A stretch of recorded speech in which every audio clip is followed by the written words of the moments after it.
In the following podcast, I sat down with my brother, Dr. Akiva Perlman, or as I know him as Kiwi.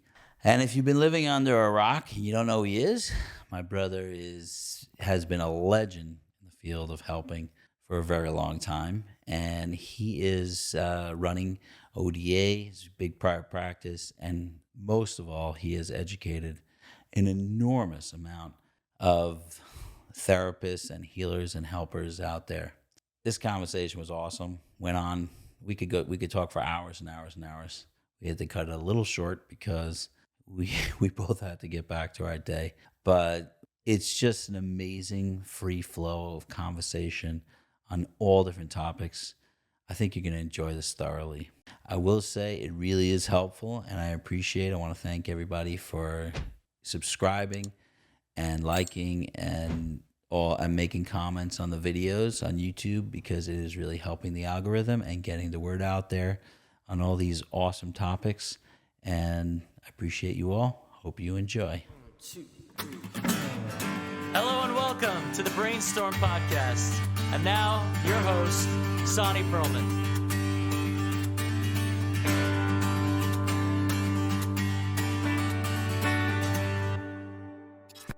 We're live. Get into the pod zone. Done. Okay. Truth is, we're sitting here just chilling, talking. We're going in. We're starting. Now we're starting. Sitting here with I love sitting with you, brother. Kiwi. What's up? Dr. Akiva Perlman. I got a question for you.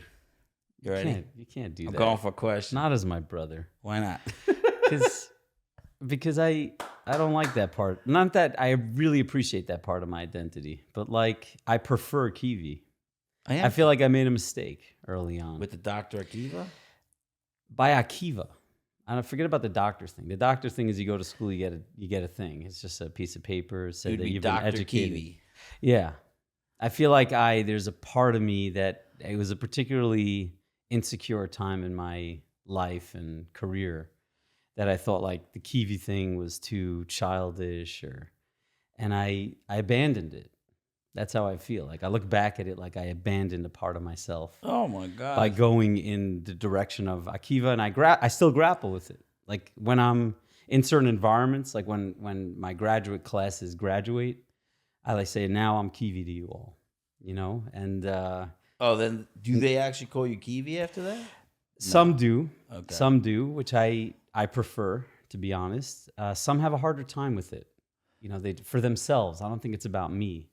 I think it's for them. They know me in a particular capacity, and it's hard for them to kind of switch that. But to me, all I want is that connection with people. Wow. So I didn't realize it was a whole decision you made at some point. I don't think it was something I thought about. It's also something that kind of happened and evolved, but it was a decision. Like I stopped introducing myself as Kiwi professionally and started introducing myself as Akiva.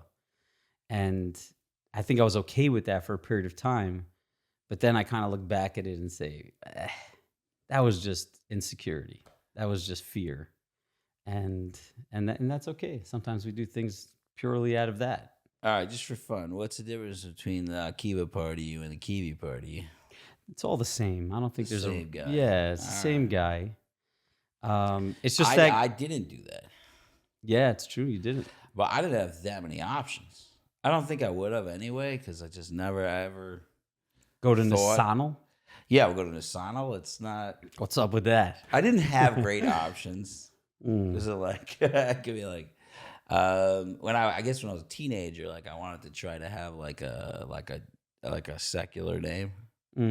But it was hard. It was hard. Yeah. For a very short period of time, I tried to get everybody to call me Rip. Rip.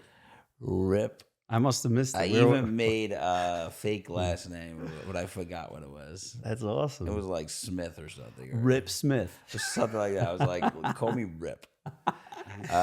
Very short period of time. That's wonderful. With Noah Ross. I missed this. I don't know where you were. Yeah, he once actually did a concert in Brooklyn, which I missed, and he dedicated a song to me. He's like, wow. I said, this next song is dedicated to Rip Smith or whatever that is. But I missed the concert. Oh, man. It's a bummer. Right, I went through the story already. I missed the concert because of you. It's the same story again. Is that true? Yeah, I told you because you shot this guy with the BB gun like 1,000 times. One second, hold on. I'll tell the story one more time. I know the story of shooting people I with will BB tell the guns. story one more time. One time, there was a concert. It sounds so bad when you hear it, but it was really quite innocent, I think. Okay, we'll start this pod with this story. I was supposed to go to this concert in Brooklyn that Noah Ross was playing guitar. He was part of this band. I forgot the name of the band. And Noah Ross was my best friend then. Here's a little side note. I would have met my wife, Yali, If you would have been there. if I would have been at that concert because she was at that concert. Wow. So, because they were also friends. And then later we met because of him. Anyway, so I was supposed to go, and there was only one ride. There was a guy, and I asked him for a ride. But then when I gave him my address, he said, "Sure, I'll give him a ride." And then when I gave him my address, he's like, "What? That's where you Are you live? Akiva Perlman's brother?" And I'm like, "Yeah. What's the problem with that?" That's great. Usually went the other way, you know. Johnny Perlman's brother, you know. Yeah. But it was like, are you That was Akiva my whole Perlman? life. Are you Sonny Perlman's brother? And, Not anymore. Switched. well, anyway, so he said, it's "You still an Akiva honor." Perlman's brother?" Mm. And I said, "Yes." He said, "I'm not picking you up. I'm not picking you up." I'm like, "What happened?" So then I found out that what happened is you were shooting your BB gun at random people as they passed the house from the third floor window. Mm. I don't know how the whole story goes, but apparently the guy got hit with a BB as he was passing by, and this guy, and then he looked up and saw you, so he started running towards the house to get you, and you kept shooting him as he's coming towards the house. That's terrible. So you shot him several times, Ay. and then he banged on the door for a while, and no one answered. I guess you said, "Don't answer it." And then he went away, but I didn't get a ride.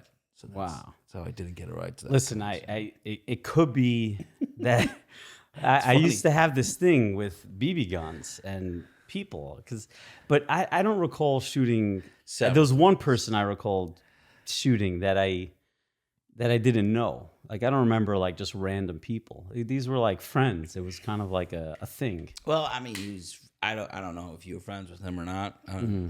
This is he didn't seem like he was your friend No, he certainly by the didn't like fact me. that he did not want to give me a ride. Well, I'm certainly sorry that I shot him. But I and never- that it hurt him in that way. Most people I shot, like it was like today we'll joke about it. Now again, we don't have a ton of people, but the few people that were shot, it happened recently with either way, a good friend of yours, a good friend of mine, and we were laughing about it. It was like a funny thing that happened, you know. And and everyone would like look You at don't me want to like, shout him out. Who's this? Jacobowitz. Yehuda Jacobowitz? You Yehuda. shot Yehuda? I did. And that was probably like, that one was really like not nice. Oh, shit. Yeah. Although, yeah, it was interesting. I still remember it. But it was really like he was in a lot of pain in that moment because he was just relaxing and lying down reading a comic book or something. And then And I shot him. I shot him, and I never saw a guy quite like fly up vertically like that. He just like his whole body went, and that's the part that we were laughing about recently. Yeah. But Yehuda. yeah, it was. He's one of the greats. He is great. Love the man. I'm going to get him on a podcast at some point. Yeah. So I will say the last thing I want to say on this, the changing name thing, is that everything I've done in my career has been a surprise. Meaning I don't think there was a like conscious decision. I'm going to be a professional. I'm going to become a therapist. I was just kind of drawn along, and then all of a sudden people are looking at me as like some sort of leader and some sort of like the guy in charge, and everything to me is I still walk into work and I'm like, what is happening here? Like and it is definitely a part of me that has never accepted it. Like you see the jeans and t-shirts just haven't gone. Like Right. well, I started getting more professional that my t-shirts don't say our place on them, every single one. It's an upgrade. See that? That's I went a big to deal. Uniqlo. I don't know how you say that store. Uniqlo.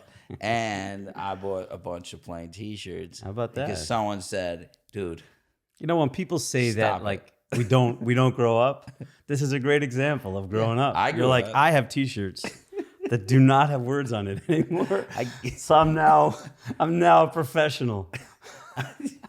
I didn't go to button down.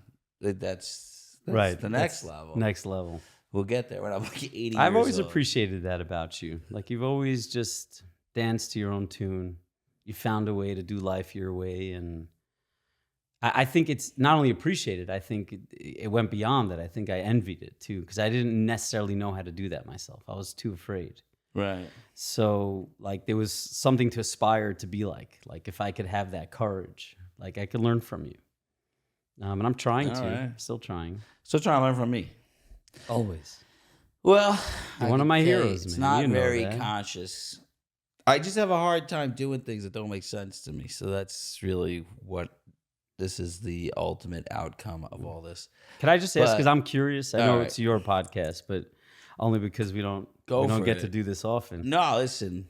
Like you, looking back, meaning someone took those steps that you took. It was you. Like you did certain things that ultimately placed you in a position where people valued your point of view and your experience. How do you look at that?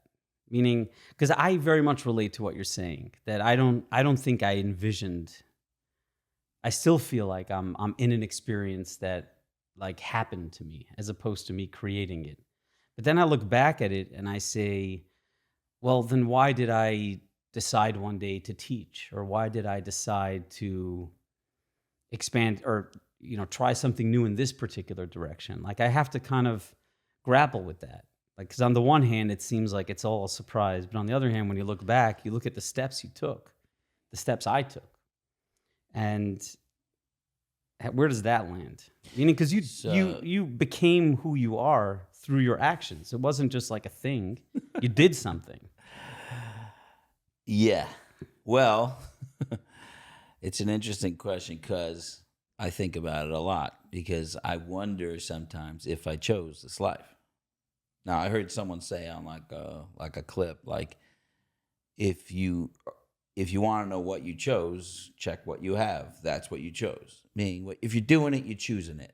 That's the thing. And so, but I think I basically have like one or two ingredients that are just very deeply ingrained in me. And then I think everything grew out of that. So I think it's not, I would say I'd go into everything kicking and screaming.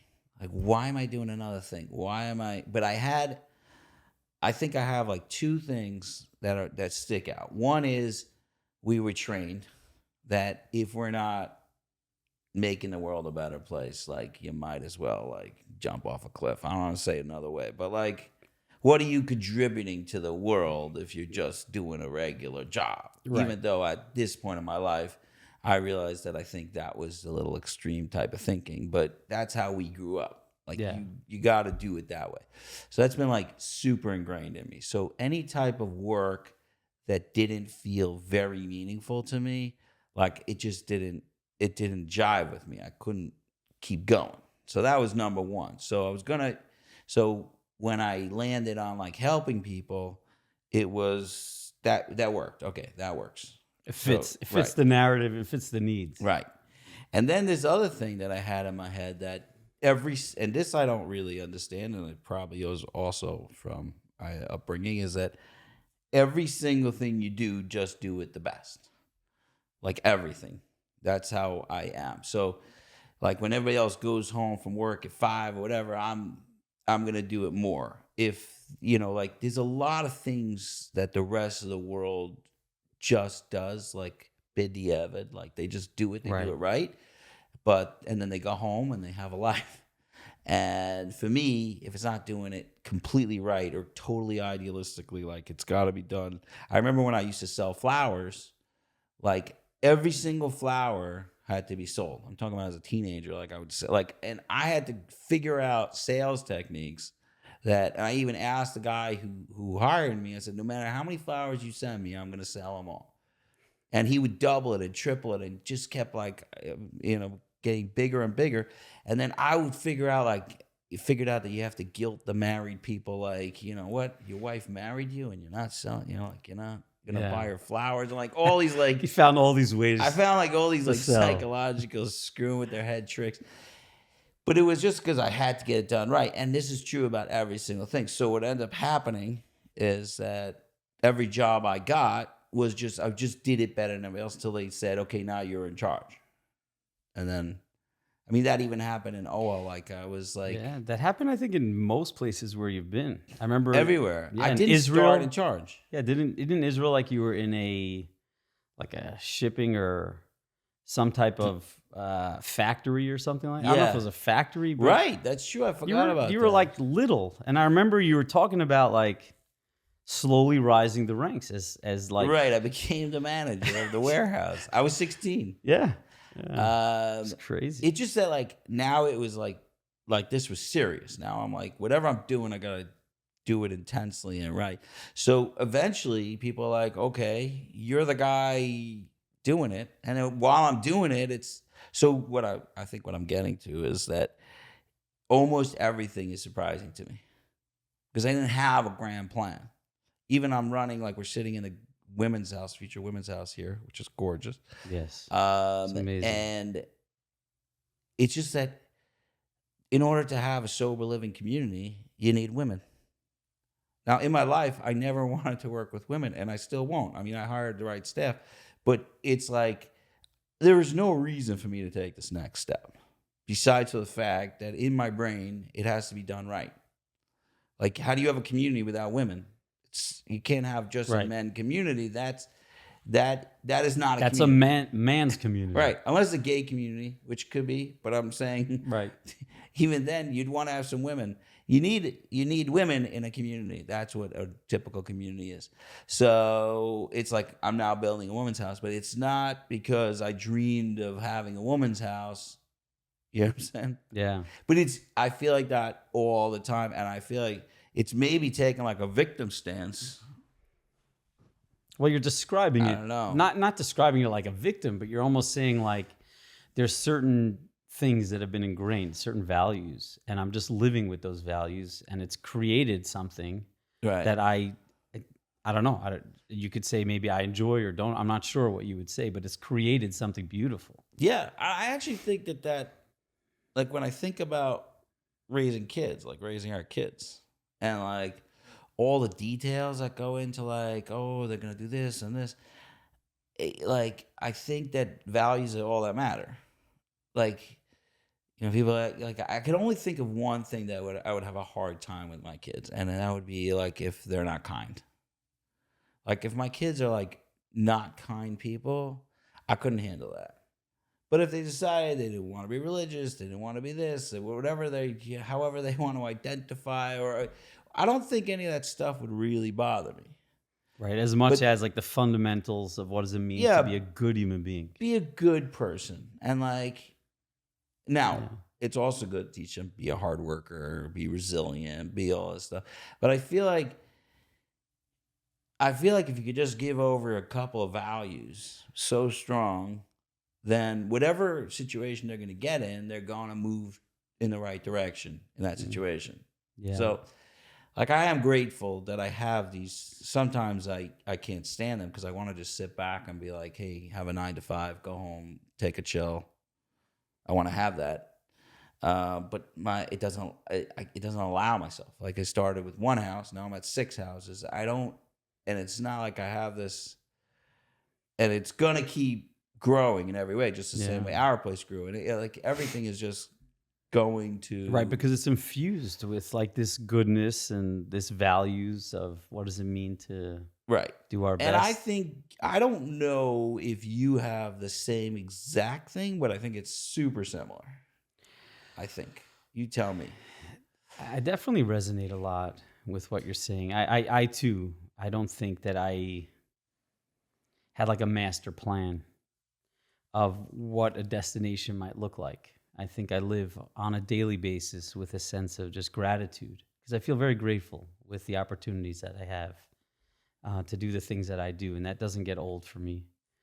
But But I don't think there was like an intention of like, okay, that's where I want to be. I think it's even more than that. I don't relate to the idea that even today, maybe it's changing a little bit, but I still see myself as like, there's still an imposter syndrome, even with where I'm at. There's still a sense of like, I think that's where the gratitude comes in. Like, I don't really, like, I'm just trying my best.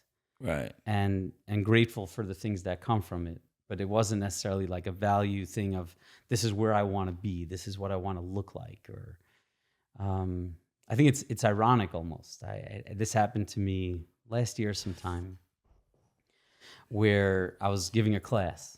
And I think this is the one time that I, for personal reasons, kind of like broke down a little bit, like allowed that to show up in class, which I generally don't do. That's not the space for it. Right. But I'm giving this class, and we're talking about gurus. And I'd love to hear your thoughts on gurus. But I've always struggled with the idea of a guru. Like, you had asked me a week ago, you said, like, what are the things that like really bother you? And the first word that came to my mind was surety. Like, people who live with a sense of like, this is the absolute truth. I'm not talking about religion per se, but I'm talking about like a perspective that this is correct, without the humility of like, maybe there are other life experiences that could challenge my perspective. They live with a sense of surety, and that always, I always struggle with that. Because there's so much unknowns in the world. And I find that we're probably better off leaning into that space of unknown than we are trying to live with a sense of absolute. And if we could find a way to get there, I think we're better off. But I remember they were talking about gurus, and I was sharing my perspective, just honestly. I said, like, on a personal level, on a philosophical level, I struggle with the idea of there being a person who is the all-knowing, and then everyone sort of follows that and seeks that. I think even when I've seen like documentaries of gurus of like these different cults, and I keep looking, I keep trying to hear like, what were the people attracted to in this person? But I think at the end of the day, it's just like this character that is charismatic and people love and are drawn to that person. But so I'm talking about this guru stuff and my reaction to it, and at some point, one of the students turned to me and he said, "But aren't you a guru?" And I've been through this. Oh my gosh. Yeah. Like the moment, like it hit me so hard. First of all, no one's ever said that to me before. And I never even would want to look at myself that way. So clearly I have like a negative reaction to it. But I was sharing him. I said, I want to share like the irony of the journey that I've been on. Is I think that the only thing that I think maybe I'm good at, right? Maybe I'm good at a bunch of things. But the thing that like, what is the quality that I'm trying to bring into the world is like a deep sense of love and humanity and care and connection. And I almost live with an idea like we're all in this experience together. So the best thing we could do is try to be with each other in that place and care for one another, because who doesn't go through different things in their life that challenge them deeply? And I said the irony of like that is what every message that I'm trying to share, if given an opportunity, is about that. Love yourself a little bit more. Love the people around you a little bit more. We were talking about this last podcast, like the essence of things, like, and love is at the core. And I said that when, you make a statement like that, then all I feel is separation. All I feel is I'm being placed on some type of pedestal that I really didn't ask for. It wasn't the intention. The intention was to connect and be there. And I said, like, the irony of like my deepest desire just as a person, Akiva Perlman, I just want to be with people. I love people. I'm curious about people, and I want to be like in a journey with them. And I get to do that in many places, with students and with the clinic and with clients, like to journey alongside them in life. And that's really what I do. And like the irony of being sort of placed in a position that separates you from people. And I'm sitting in class and like tears rolling down my cheek. And I'm like, all I want is to be on a meaningful journey with you guys. I don't want to be anywhere else but that. That's what matters to me. Yet somehow some people, like, I don't know, they have their own processes. They interpret it differently and place you in a different role. The irony of it is that you're telling your truth and authenticity, and they're just looking and going, wow, he really is a guru. Look at him. Look how vulnerable he could be. Right. There Right. is, it's like the Chinese finger trap. Like you try to pull out, and Yeah. it gets tighter. No, I think of the irony of it is that you want to be deeper and authentic and more connected, and then they're pushing you into another zone. I think I don't know why we both hate gurus so much. The idea of gurus, it must be from our childhood as well. It's got to be, I imagine. But it bothers me to no end. Well, I think there was always a skepticism. There was a skepticism of the knowing or the trends of knowing. I think like at our Shabbos table growing up, like if there was a trend and everyone's going in one direction, our conversations were about how that direction was bad and we should go in a different direction. Yeah. I think that was the status quo. It was the status quo. Yeah, maybe that explains some of it. Yeah. It is one of the hardest things I do is just agree with the masses. You give in sometimes? And once in a while, I'm like, maybe they're right. It's like your t-shirt, man. You're giving in. No words. No words. That's my giving in. I'm giving in. Well, I don't know. The guru thing drives me absolutely insane. I don't know what to do with it. And I will say that I'm bothered by the fact that I have to work hard to like tell people I don't want to be your guru.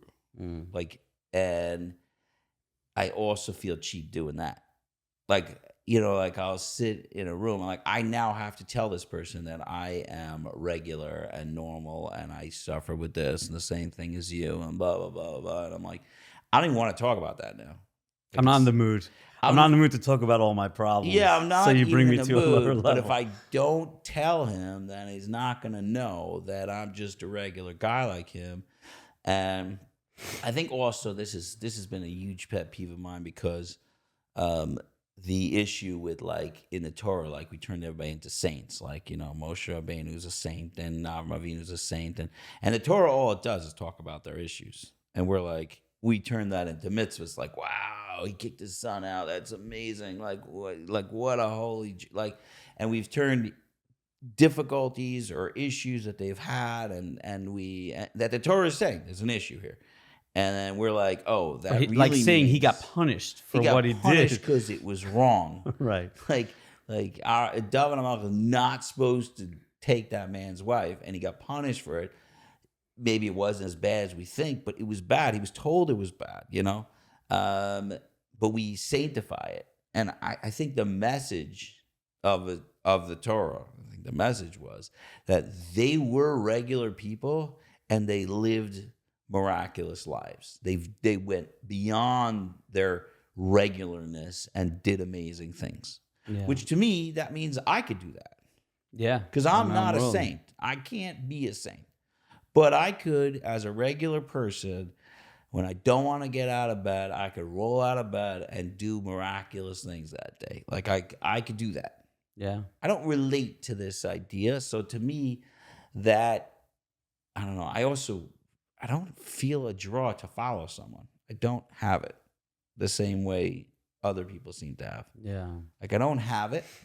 I think it's hard to live in a nuanced perspective. It's hard to live with like holding on to a person's greatness and also embodying their humanity.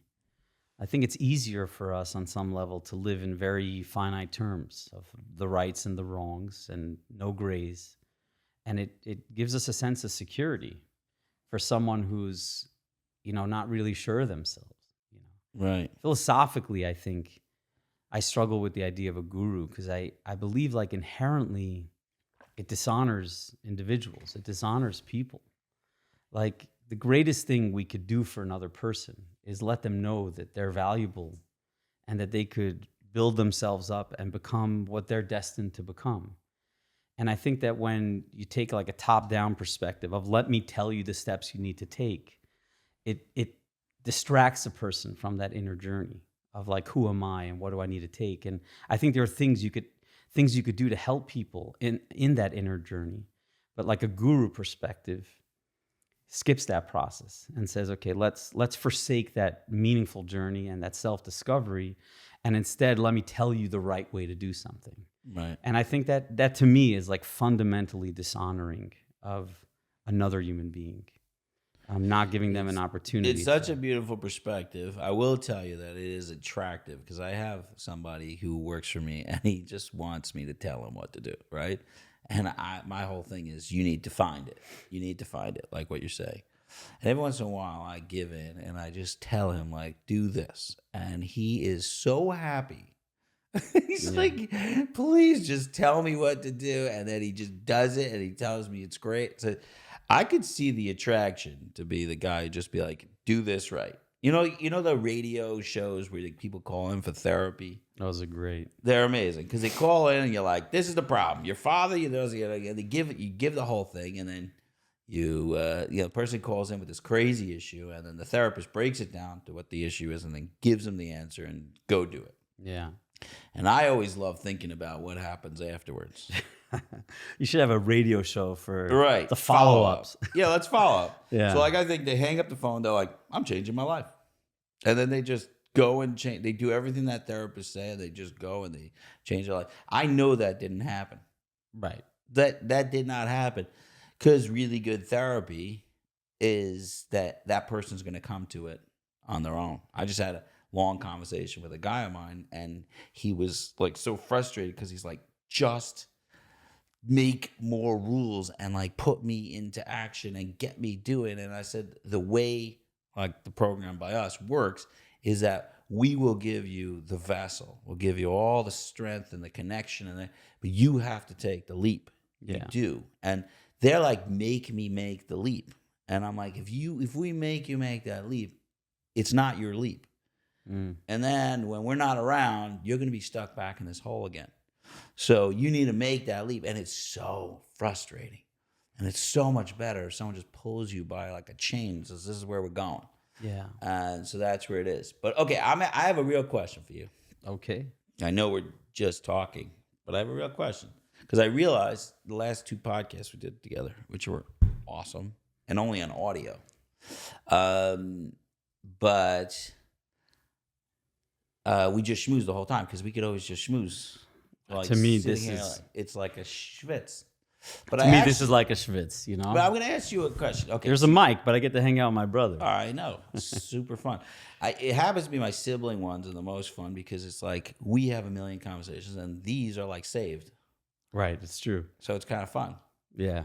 This one's going to be fun to watch in 30 years as we're sitting in our group homes, wherever. Imagine they had like those times we're just like chilling somewhere for a bunch of hours and it was recorded. It was all recorded. That would be amazing. Yeah. Such like great dialogue. It would be fun to be like, have one of these, like, just going on, like we make a bonfire with all our siblings and we just all just chill for hours and just record it. And like, either put it out or don't type of thing, but it would be pretty cool. But, okay. But I realized that I didn't get to ask you as the guru. I'm not the guru, man. Oh, shoot. Yeah. Did we just talk about that? We did. Fine. Not as the guru. One of my struggles is that I am out there looking for great therapists all the time. And you're training all these great therapists. I'm trying. And I can't put my finger on why I choose a therapist and why I don't choose a therapist in a weird way. I've analyzed it to the death. It's not like I get a gut, like this is good, this isn't good. And so as someone who's like deeply in the like training of them, this is the weird question.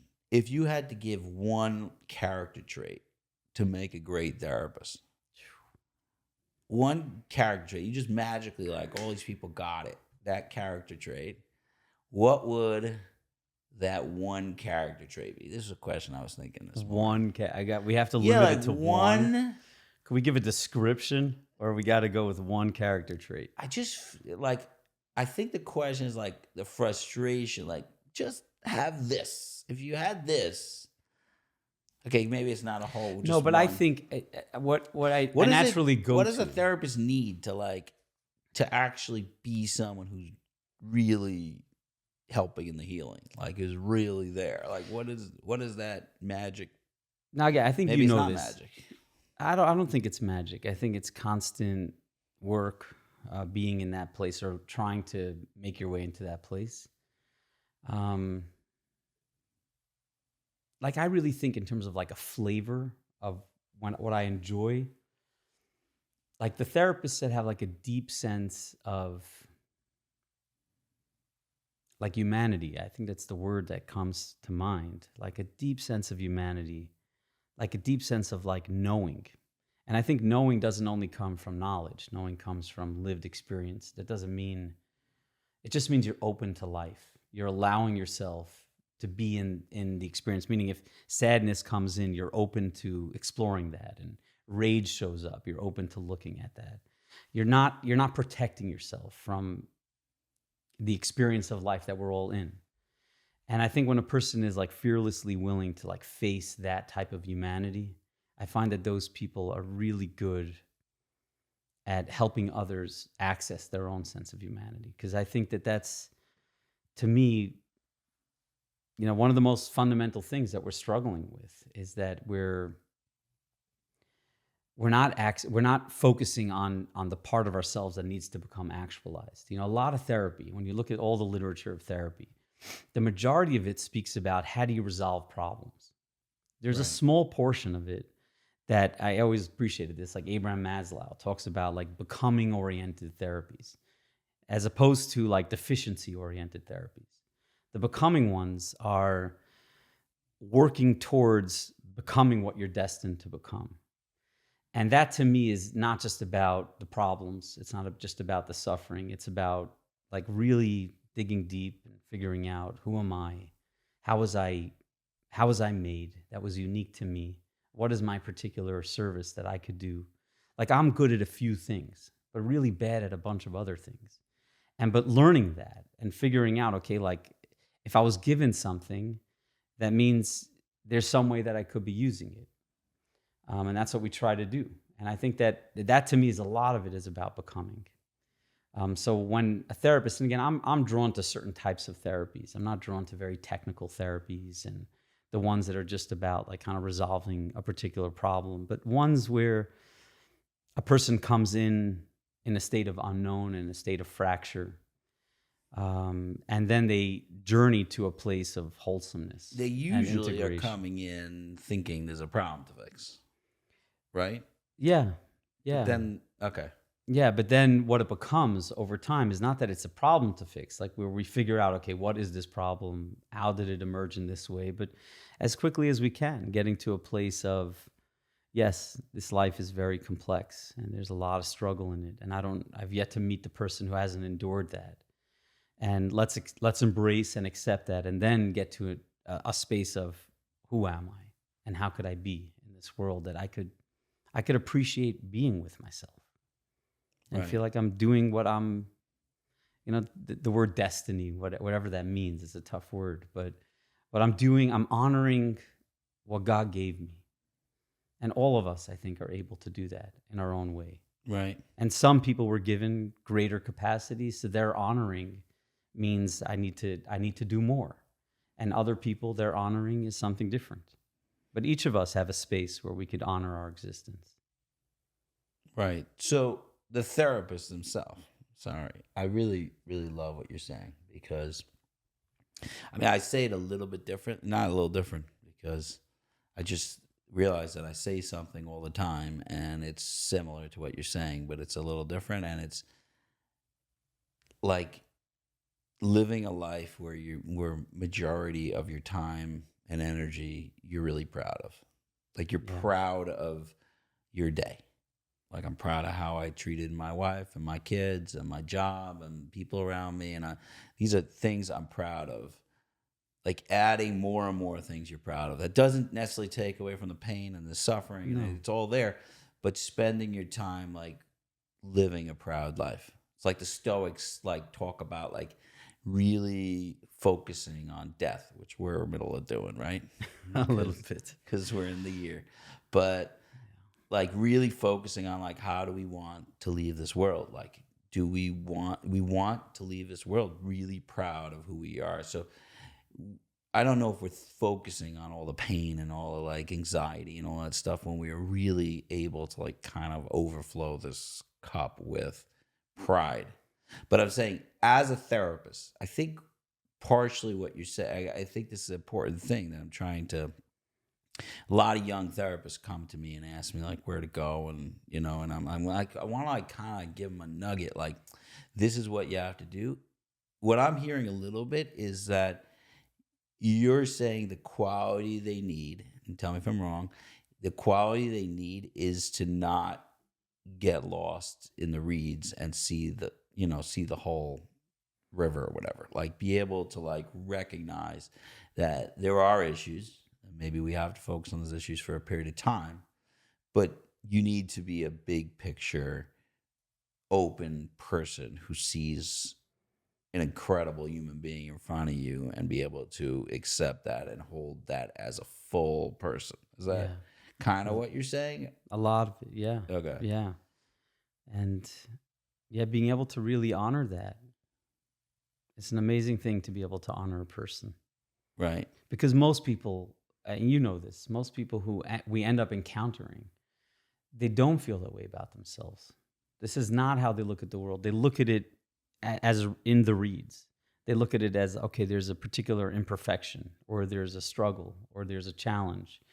And that's defining them to a large degree. And they themselves don't have the ability to kind of look at a broader picture in that moment. And I find that in order to be able to look at a bigger picture, you do need to journey through those smaller pictures.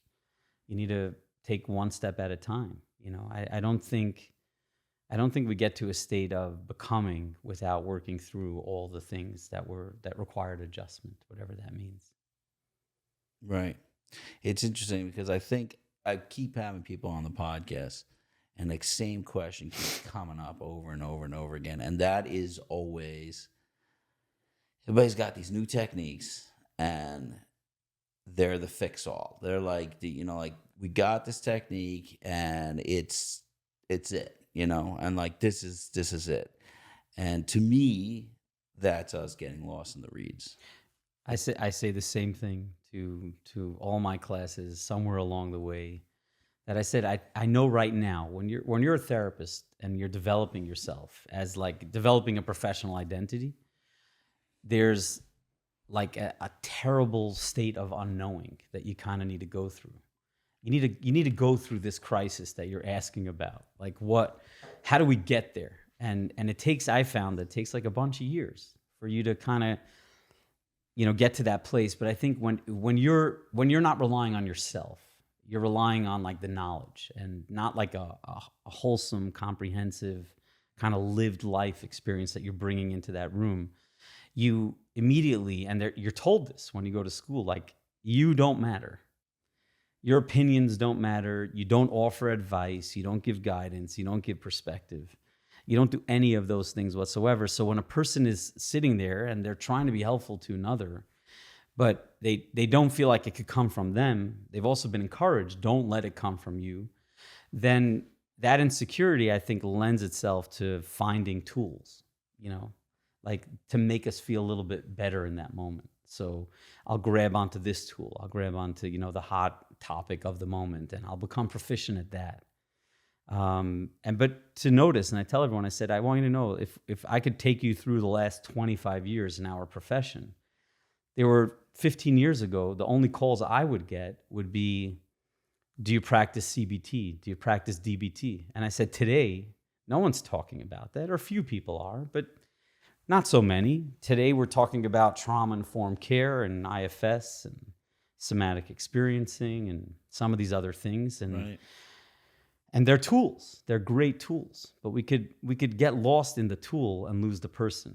I was speaking to a former student recently, and he was working with a really tough situation. A kid who was not going to school for like 6 months, and he was home and like 12 years old or something like that. And this therapist is very attracted to IFS, which I am too. I think it's a beautiful model. It's a great way to help people access certain things. And I was speaking to him, and he said, I'm doing IFS with this kid, and it doesn't seem to be working. He's not moving forward. Nothing is happening. And I asked him, I said, like, just walk me through the process of your decision to focus on what type of intervention. And the question kind of threw him for a loop. He said, what do you mean? I do IFS. And I said, is that applicable to every situation? Is that always the thing that you need to access within a person? Here you have a kid who's not going to school. Is it always about an inner part that we need to find a way to express it in order to get there? Maybe there's some other barriers. And the reality is that as a newer therapist, he was largely insecure. That wasn't a part of the process. It wasn't like, oh, what does this person need wholesomely? It was, there's a problem, I have a tool, I'll do it, and it makes us feel okay. And again, I think we need all these tools. Keep the tools coming. But let's not define ourselves by the tools. Right. We need to exist beyond the tool and understand how it's used and when is it effective, when is it not. It's interesting because you were talking about before, kind of like as a therapist, being able to allow, the emotions to come at you and experience them with your clients. And I will say, I don't know if it's a pushback, but I feel like eventually therapists burn out from that exact reason. Meaning they are allowing, I know that there have been times in my experience as a therapist and working with people is that at certain points I'm like, I don't want to hear another problem. Like, I don't want to hear another piece of suffering. Like, a human being should not feel this much suffering all the time. Like, I'm always absorbing and holding and trying to make a safe place and where we could share with each other and have very similar ideas to you. But there are times, and sometimes I see like people in private practice have been in private practice for like 30 years and they haven't like they haven't surfaced from their, from their office, and like they come out, they look like somebody killed them. Like they were in shell shock, like they went to war, because it's like, it's so much. I mean, is there, I don't even know what the question is here because it's not really a question. I think that happens. I think it really happens. Yeah. If you allow yourself to exist on this level with other people, yeah, you're going to burn out sometimes, for sure. I wonder if at some point, this is, like sometimes I think of therapy as like an awesome uncle, which I'm going to have your son on the podcast soon. That's very exciting. Which I love those. I love those uncle podcasts. Let's see how that goes. Should be fun. Who the up and coming therapists. Yeah. We'll talk about how you feel about that. No, I'm just kidding. He's on the path. He's on the journey. He's amazing. He's amazing. Sure. I think of them as I wonder if in the future of therapy, like a therapist would have to like go fishing with their clients. Like, I think it's part of what I'm thinking is that if someone walks into therapy, like I've had guys tell me like, I don't really want to go to therapy today because I'm kind of doing all right. I'm like, you know how mean that is to the therapist?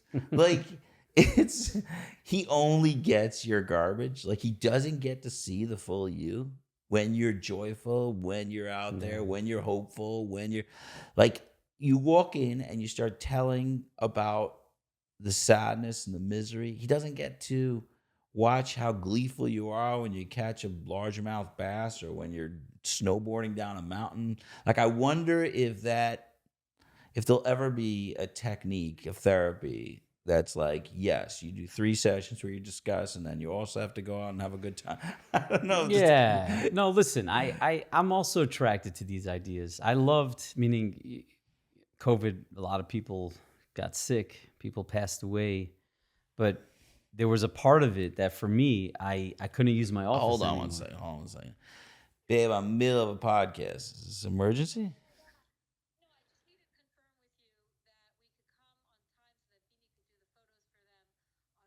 All right. Okay, we'll do it. Love you. Okay, bye. That's awesome. I just hear it ringing off the hook. I realize It just keeps going. She needed to tell me something, but that's awesome. I only answer for one person. You know that. That's it. I do know that. This is the way it is. I love it. Anyway, I love your love, man. You love my love. I love seeing you in love. I love seeing you talk about love. I love like how gleeful you get about the idea that love is a part of our life. It's wonderful. I think love is it. You're a real lover, man. I'm a real lover. Well, so are you. That's all you Trying. talk about. I think I keep going back to our childhood and like thinking that like besides not everything was perfect all the time, obviously.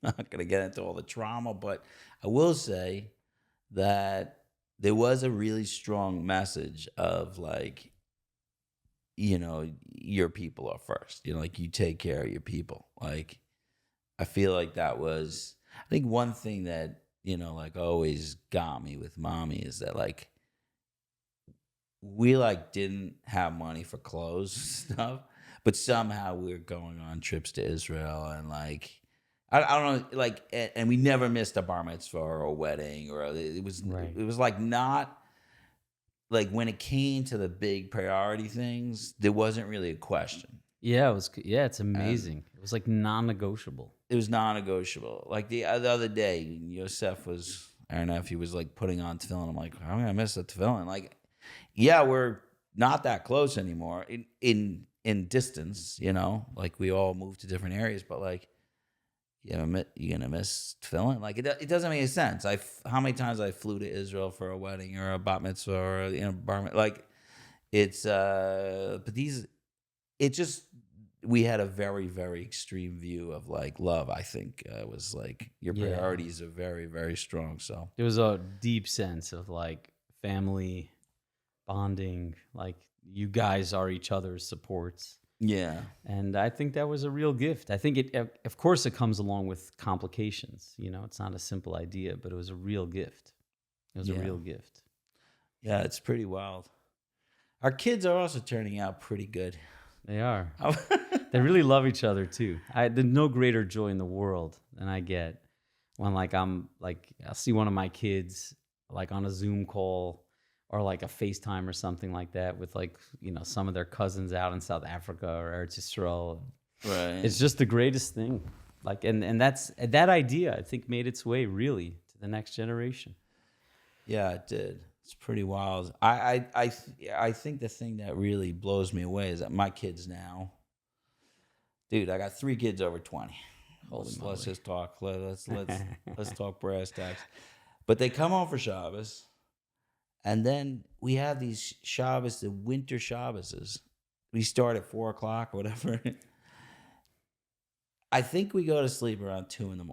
on Friday night. Wow. We're just talking and schmoozing and doing almost every week at this point, and this is very rare, I'm the first person to go to bed. At like 1. I'm like, I'm exhausted. I got to get to bed. But I don't know if there's a greater honor than like watching your kids enjoy each other, having conversations, introspective. They also get annoyed about the same thing, because we talk about some similar topics that like you probably shouldn't talk at the Shabbos tables, and they're like, I remember when we were kids, it's like, why are we talking about molestation again? Like, what is going on here? We used to have guys who would like, if we went through a Shabbos meal and certain things weren't spoken about that are always like edgy. Yeah. Like right before benching, someone would just like throw out a word just to be Yotze Zayin, We did it. Yeah, we did something we weren't supposed to do today. Threw out the word. So my kids are doing the same thing. I'm like, why are we still talking? Why does this come up every single week? And I'm like, I don't know. We didn't control it. Isn't that the best when you sit with like your older kids and like they're their own people and like they have their thoughts and you get to like learn about it. It's wonderful. It's pretty wild. Yeah. It is terrifying to raise kids. You just don't know what's going to happen to them. Yeah. What age do you think chinuch ends? Oh, such active chinuch. Active chinuch? Yeah, meaning like we obviously as parents, you have a fundamental role to try to do the best we can to present a world to our children that we believe to be correct and just. And we that's chinuch. You're trying to teach them, giving them a path that they could follow. But I actually think that okay, I'm gonna answer the question. I got it. So I think, in my opinion, I think that Judaism got pretty good on when you hit puberty. Like, I think if you haven't instilled all your values on your kids by the time they hit puberty, you're screwed. It's not gonna happen when they're 15. Like, that's because puberty is nature's way of saying, I'm good, thank you. And I'm on my own now, and I have to break away and go find another tribe to marry into so I could spread the gene pool around. And I hate your guts, and you're the worst thing ever, and you're so dumb. And then they leave. Yeah. And then you do have the beauty of, like, that's what I'm loving. They're like 20-year-olds, like, where they start coming back, and they're like, even though I'm not you, I love being around you. And that's like the ultimate goal. yeah, I see all these parents like freaking out in teenagers. I'm like, if you could just hold on, just hold on for a bunch of years, and if you're nice to them, they'll come back. Yeah. That's what will happen. If you're not, they'll decide you're toxic and you're done. So that you like just hang on. But I think 12 and 13. I think that I told you what that. I must have said this a bunch of times. That Rabbi Yaakov Shapiro, who's out of his mind, who does the Zionist stuff now. Do you know that? I don't Remember know. we were no. kids? He was involved with mommy, and they were making a program for teenagers. I remember vaguely. But He's a not too rabbi. much. and- Yeah. Anyway, he wrote a 1,400-page book about how Zionism is like against Torah, and like he's out off the Wow. res. He's off the res. He's getting on Palestinian talk shows about it, and Wow. yeah, I'm cool with people being. There's some deep philosophies about that. I don't mind. Just don't go on the Palestinian talk shows. I hear that. Honestly, it's not that. It's just that you're with your people. You have a problem with what your people are doing. Deal with your people. Yeah. But to go to a group of people that want our extinction, and then talk to them about our philosophies. Yeah, we discuss all these things, but we love Jews. We're not Yeah. trying to murder Jews. So, like, don't join in on the murder Jews parade. Anyway, It's very painful to see. It's like a family matter. You deal with it internally. The objective is not to, spread all the conflict with the world. This is our own internal family problem. And if you got an issue, share it with another. Yeah. But don't. No, there are times where I think if someone in the family gets really out of hand, you got to tell the world, hey, we don't support that. I'm cool with that. So maybe that's what he thinks he's doing. I don't know. But anyway, besides for that, I think he's a Looney Tune. He wrote a book on like teenagers and stuff. I don't know. I read it years and years ago. And he said one line in that book, which was awesome, which was, when your kids go from being children to teenagers, you go from management to sales. And like you get to run the show until they're about 12, maybe 13. And then afterwards, you're encouraging them to remember your values. But you're not doing chinuch. You're not enforcing it. You may at enforce times, it even yeah. or whatever. But what I'm saying is that chinuch to me is instilling over values to your children. And I think the most, like, it pretty much is done, I think, around puberty. And it probably slows down like in middle childhood. Like they're not listening as much. Like you really got to get it young. And then if they know what's right, they're going to go through those challenges themselves. That's what I think. What do you think? I think it's very similar. I also, like what you were talking about, I very much relate to that. And I only learned it recently because my oldest is 21. Right. And like I had to go through that experience of like you raise a child and then they go on their own journey and then they could return and you could respectfully journey beside them, that if you're allowed to, so to speak, if that's the thing. And like, but that was like is an idea that I didn't know until I went through it. I was like talking about the needs of adolescence, but without really understanding that it's a transitional period of time. It's not a defined period of time. And that's something I've always like said to parents as much as I can. Like, don't define your child in their state of separation and individuation. Like, that's not the right time to figure out who that person is. in that moment, their primary task is to become themselves. And the only way they could do that is by, on some level, letting go of us so they could figure out who they are Right. and what they're capable of. Yeah, but I think, you're saying puberty, I think it's the same thing. But like the way I conceptualize it in my mind is at the time when a child, you could ask your child, what do I think about this? Or what do you think is right? Like, what would I do in this type of situation? By the time a child knows the answer to all those questions, I think that's when chinuch is basically the active part of chinuch is over. Right.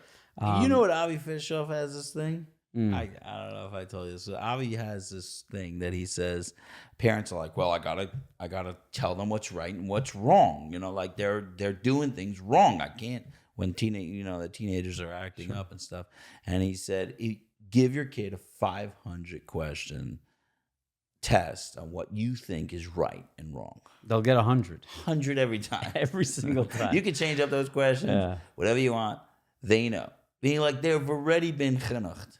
Yeah, they know. Now the question is, what do you do with them now? But it's not. It's if you think you're still doing chinuch with them, the ship has sailed. Yeah. But I have a follow up to this because you mentioned now that my experience with growing as like when I started with parents early on, I was like furious at the parents and how much they screwed up and stuff like that. And just as I had kids longer and longer, and I watched the struggle of being a parent and like I just gotten much, much kinder and empathetic to even situations that seemed like horrible situations. And I actually have all these younger people that work for me, and they're chomping at the bit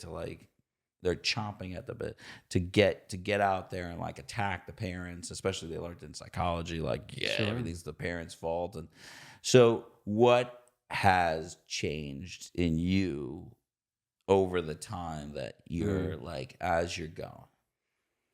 Well, I very much relate to that journey of, I think that we're only able, and this always frustrates me so much because I wish I knew a way beyond it. Maybe you figured it out. But like, I don't know how to go beyond my experience. Like, I don't know how to go beyond what I know. I could always learn more things, but it's always in the framework of what I've already known. And so I think that when you're, let's say, a young adult, and you didn't have the experience yet of raising children and going through that journey, and you're in the stage of your life where you're primarily dealing with your own identity and asking yourself all these questions like, why do I think this way? Why do I feel this way? Who am I? Inevitably, it's going to bring you back to your parents. And I absolutely agree with that. Psychology will always talk about how our parents are like the primary people that will shape who we are. And I still agree with that. I think what has softened a great deal is a lot more compassion and understanding for our imperfection. I think there was like I had a belief, like you do it a certain way, it works, and that's it. It was like there's a lot of ego in that if you think about it. Right. I as my kids got older, I became much less comfortable speaking about parenting because I realized that there was so much I didn't know. But when I was younger, I didn't believe that. I thought like I knew things. But then life taught me that I didn't. And I really pulled back from that because you sort of get humbled by that life. But I think of yourself as a 25-year-old. And we have like some pretty clear ideas at that point, all based on like the emergence of us as a 25-year-old. And we feel okay. But we're also looking back at why am I grappling with some of these things? And why am I hurting in some ways? And inevitably, it brings us back to our family of origin. So we kind of distance ourselves from that, and I think we get angry at it. There's more. I think that most 20 to 30s is an angrier period at your parents, often for people who are engaged in that type of dialogue than it would be in their 40s and 50s, because I think that they soften at that point, and they get to experience what it's like to be a parent. And how imperfect it is, and needing to find ways to forgive ourselves for the mistakes that we've made and the harm that we've caused to our loved ones. Right. So it softens, it expands a great deal. So I have much more compassion now for parents who are making mistakes. And I can look at it that way, as opposed to what used to be like, how dare you? You know, there was such like a charged reaction. Like you're solely responsible for messing up your child's life. And I think there's a lot more to it than just that, but we need to slowly get there. And we get there by experiencing our own shortcomings, I think, where we realize like it's not a perfect science, that the most conscious, the most deliberate parent is still going to miss things and still going to elicit some type of pain. Like I'm aware of some of the things that, let's say, my children need to carry as a result of my shortcomings. I'm aware of some, but I'm sure I'm not aware of many other things that I'm myself protected from. They'll let you know. They'll let me know. They'll let me know. I look forward to it. Eventually, they'll let you know. Yeah, they've let me know over time, and I appreciate that. Well, I'm fascinated because I feel like my life, and I don't know when it shifted, but every year there's a consistent less sure of myself. It's meaning I have much more knowledge. I know what to do in the world, but everything comes with the level of how sure I was just went up, like from like being a teenager to maybe like 25, 30, and I was like, I'm 100% sure about everything. It was all worked out. Yeah, we got it all. I've got the map. And then we're like headed in a different direction where we're like, oh my God, I don't know. Like I'll give advice to some people as I'm giving, and I'm like, or not. Yeah. Or just the complete opposite. Here's a thought. It might be a good thought. It might not be a good thought, but I'll share a thought. It's what's in my brain now. A year from now. I want to tell you one of my favorite things with Gandhi. I love that. Gandhi was a very interesting character, but Gandhi said one thing, and then a year later, he said the exact opposite thing, and it was a big thing that affected a lot of things. And so they like addressed it, like, hey, dude, what do you stand for? What is your deal, man? You literally Who said are you? The opposite last year. And he said, oh, I was a different person last year. I love that. I mean, he was leading the whole country, and he was just saying one opinion. It's like Trump just being like, yeah, let's open the borders. And then they'd be like, what? Yeah, last year I was a different guy. I wasn't that guy. Yeah. But I love that story because that's really how it is. I have things in my life that I was so sure about. Isn't it terrible that in politics they can't do that? You're not allowed to do that. Let's say you had a thought. People literally will call your record from like 20 years ago, but you said this then. And you're like, yeah, but I didn't know then what I know now. Right, what am I supposed to do? I'm 25 years older. I had certain life experience then, and now I have more, so I'm looking at it a little bit differently. And the mystery part. Do you find that distressing? I feel very similar. Like the world has become much less certain to me. My own experience in the world is less certain. And now I sort of live with, let me try to do the best I can with every day that I have and try to love as many people as I can. Right. You know, that becomes the goal, as opposed to it being like this grander plan. Yeah, it comes down to those couple of values that we just live with.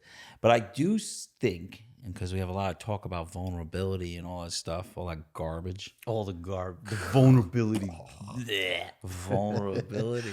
But we talk about all that, and I'm a big fan. Yeah, I know. I just think that it's so nice when we could just live as we are, to the best of our ability. I think we all have things that we're not fully authentic about, or things that we wouldn't necessarily want the world to know about. Of course, that exists because it's part of being alive. But how nice is it to try to at least do our best to live in a world where we could just share what we are, as opposed to like spending all this time pretending. I know, but I will tell you this, and this goes back to the guru thing. We just went through this Trump election, right? And I don't know what I think about it. I did vote for him. I voted for him because he visited the OL. I was not going to vote. And I was like, you know what? You did something for the Jews. Yeah. So he, you know how like you always wonder like who is that guy winning over by visiting some Jewish site or some Christian site or me. I'm the only guy. I'm the guy. I'm like, You're doing it. You know what? I'm going to go and vote because you went to visit the OL, which was I did. But here's the deal is that we talk a lot of lip service to the vulnerability stuff. But who are we voting for? We're not going for like vulnerable people. We're not going for our leaders. We're choosing leaders who couldn't ever change their mind and say I was wrong. They couldn't. It's not even allowed. We don't even allow them to be human. And we know we are sticking them in a place where they have to be lying. There's no way you kept the same opinion besides the Bernie Sanders. That guy is exactly the same as he was in the 70s. Yeah. That's the one guy. You got to appreciate that about him. You got to appreciate that guy. Besides the Bernie Sanders. Yeah. There's nobody else that I could, I mean, how do you, I don't have the same thought for a year or two. I don't. I sometimes are embarrassed to hear myself like in speeches that I made 15 years ago. And I'm like, oh my God. You're crazy for even listening to it. Like, why are you doing that? No, to people yourself? quote me sometimes. I'm like, oh my God. I said Could that. you forget that? I changed my whole mind. I was drunk. I want to lie and say I was drunk Right. just to give an excuse. Yeah. And I'm sure you have a similar experience. But, I just think it's like it's admired, but not really. That's where I am kind of. Like, I know that my staff wants me to be vulnerable, but not really. Like, be in charge. Like, we're on the show. Act like you got everything right. I don't know. I think I think you're right on the grander scheme. Yeah. Like the grander scale, like for presidents and things like that and politics. I think it gets a little messy there. But I think like when you break it down and you look at other environments, I think there's a way to be really. We shouldn't equate vulnerability with fragility or weakness. You could be a really sure, strong individual with real belief systems and also approach and live life vulnerably. I don't think we see a great deal of that in politics, but I think we see it in other ways. So many of like my heroes represent that. Like that's what they were to a large degree. Like who? Who's your heroes? I'm saying even let's say in the Jewish world, you know, Rabbi Lord Jonathan Sachs. You know, you read his stuff, and there's so much.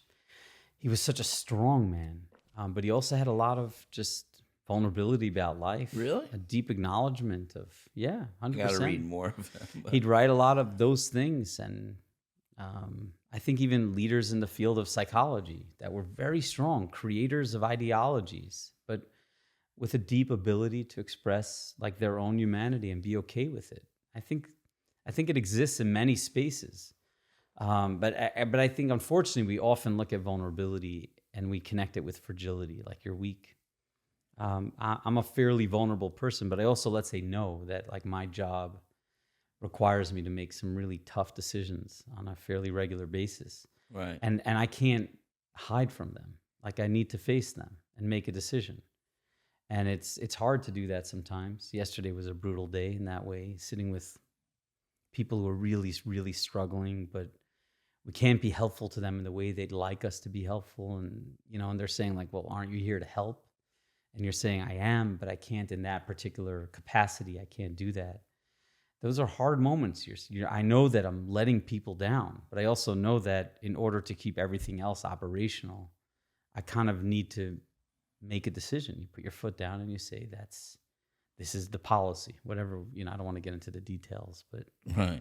But I think you could be a very vulnerable, just open person and also be very sure of yourself.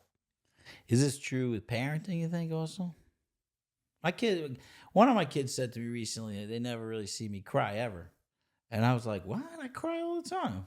I don't. I don't cry all the time. No? I cry at commercials Like, there's a nice family. They usually multicolored family, and I don't know, something sweet is happening. I start crying. Yeah. But like in real life experiences, like my kids very rarely see me cry, and I was very surprised by that. Like I think of myself as a vulnerable person. Yeah. At home, but I think that I feel like everybody needs me to be not vulnerable so that I could be the rock. Again, going back to maybe vulnerability seems like weakness. Yeah. But at home, like should a parent be like allowing their kids to, because I've seen the opposite where parents are like completely parentalizing their kids and making them deal with their sadness or their anger or whatever they're going through. And they're like almost marrying their kids and making them deal with that stuff. Yeah. So but I think we'd all clearly look at that and say that that's not vulnerability, really. That's like someone who's just falling apart all over. They can't contain themselves. So they're kind of unconsciously looking for people to take care of them. So I don't look at that as like someone's being vulnerable. And I once dealt with a wild situation where there was like a mother who was really in distress, and when people who are really hurting a great deal, sometimes they're cutting themselves and doing some other like detrimental things to their bodies, and she was talking about like, I want to explain to my child why there's so much blood in the bathroom. And I remember like looking at her and saying like, a bigger part of your responsibility, number one, is making sure that there's no blood in the bathroom. That's number one. If let's say there is, and clean it up so your child doesn't have to go to the bathroom and be terrified in that way. But also for her to exist in a safe environment where they don't have to ask themselves questions like, will there be blood or will there not be blood? Or will my mother be okay or will she not be okay?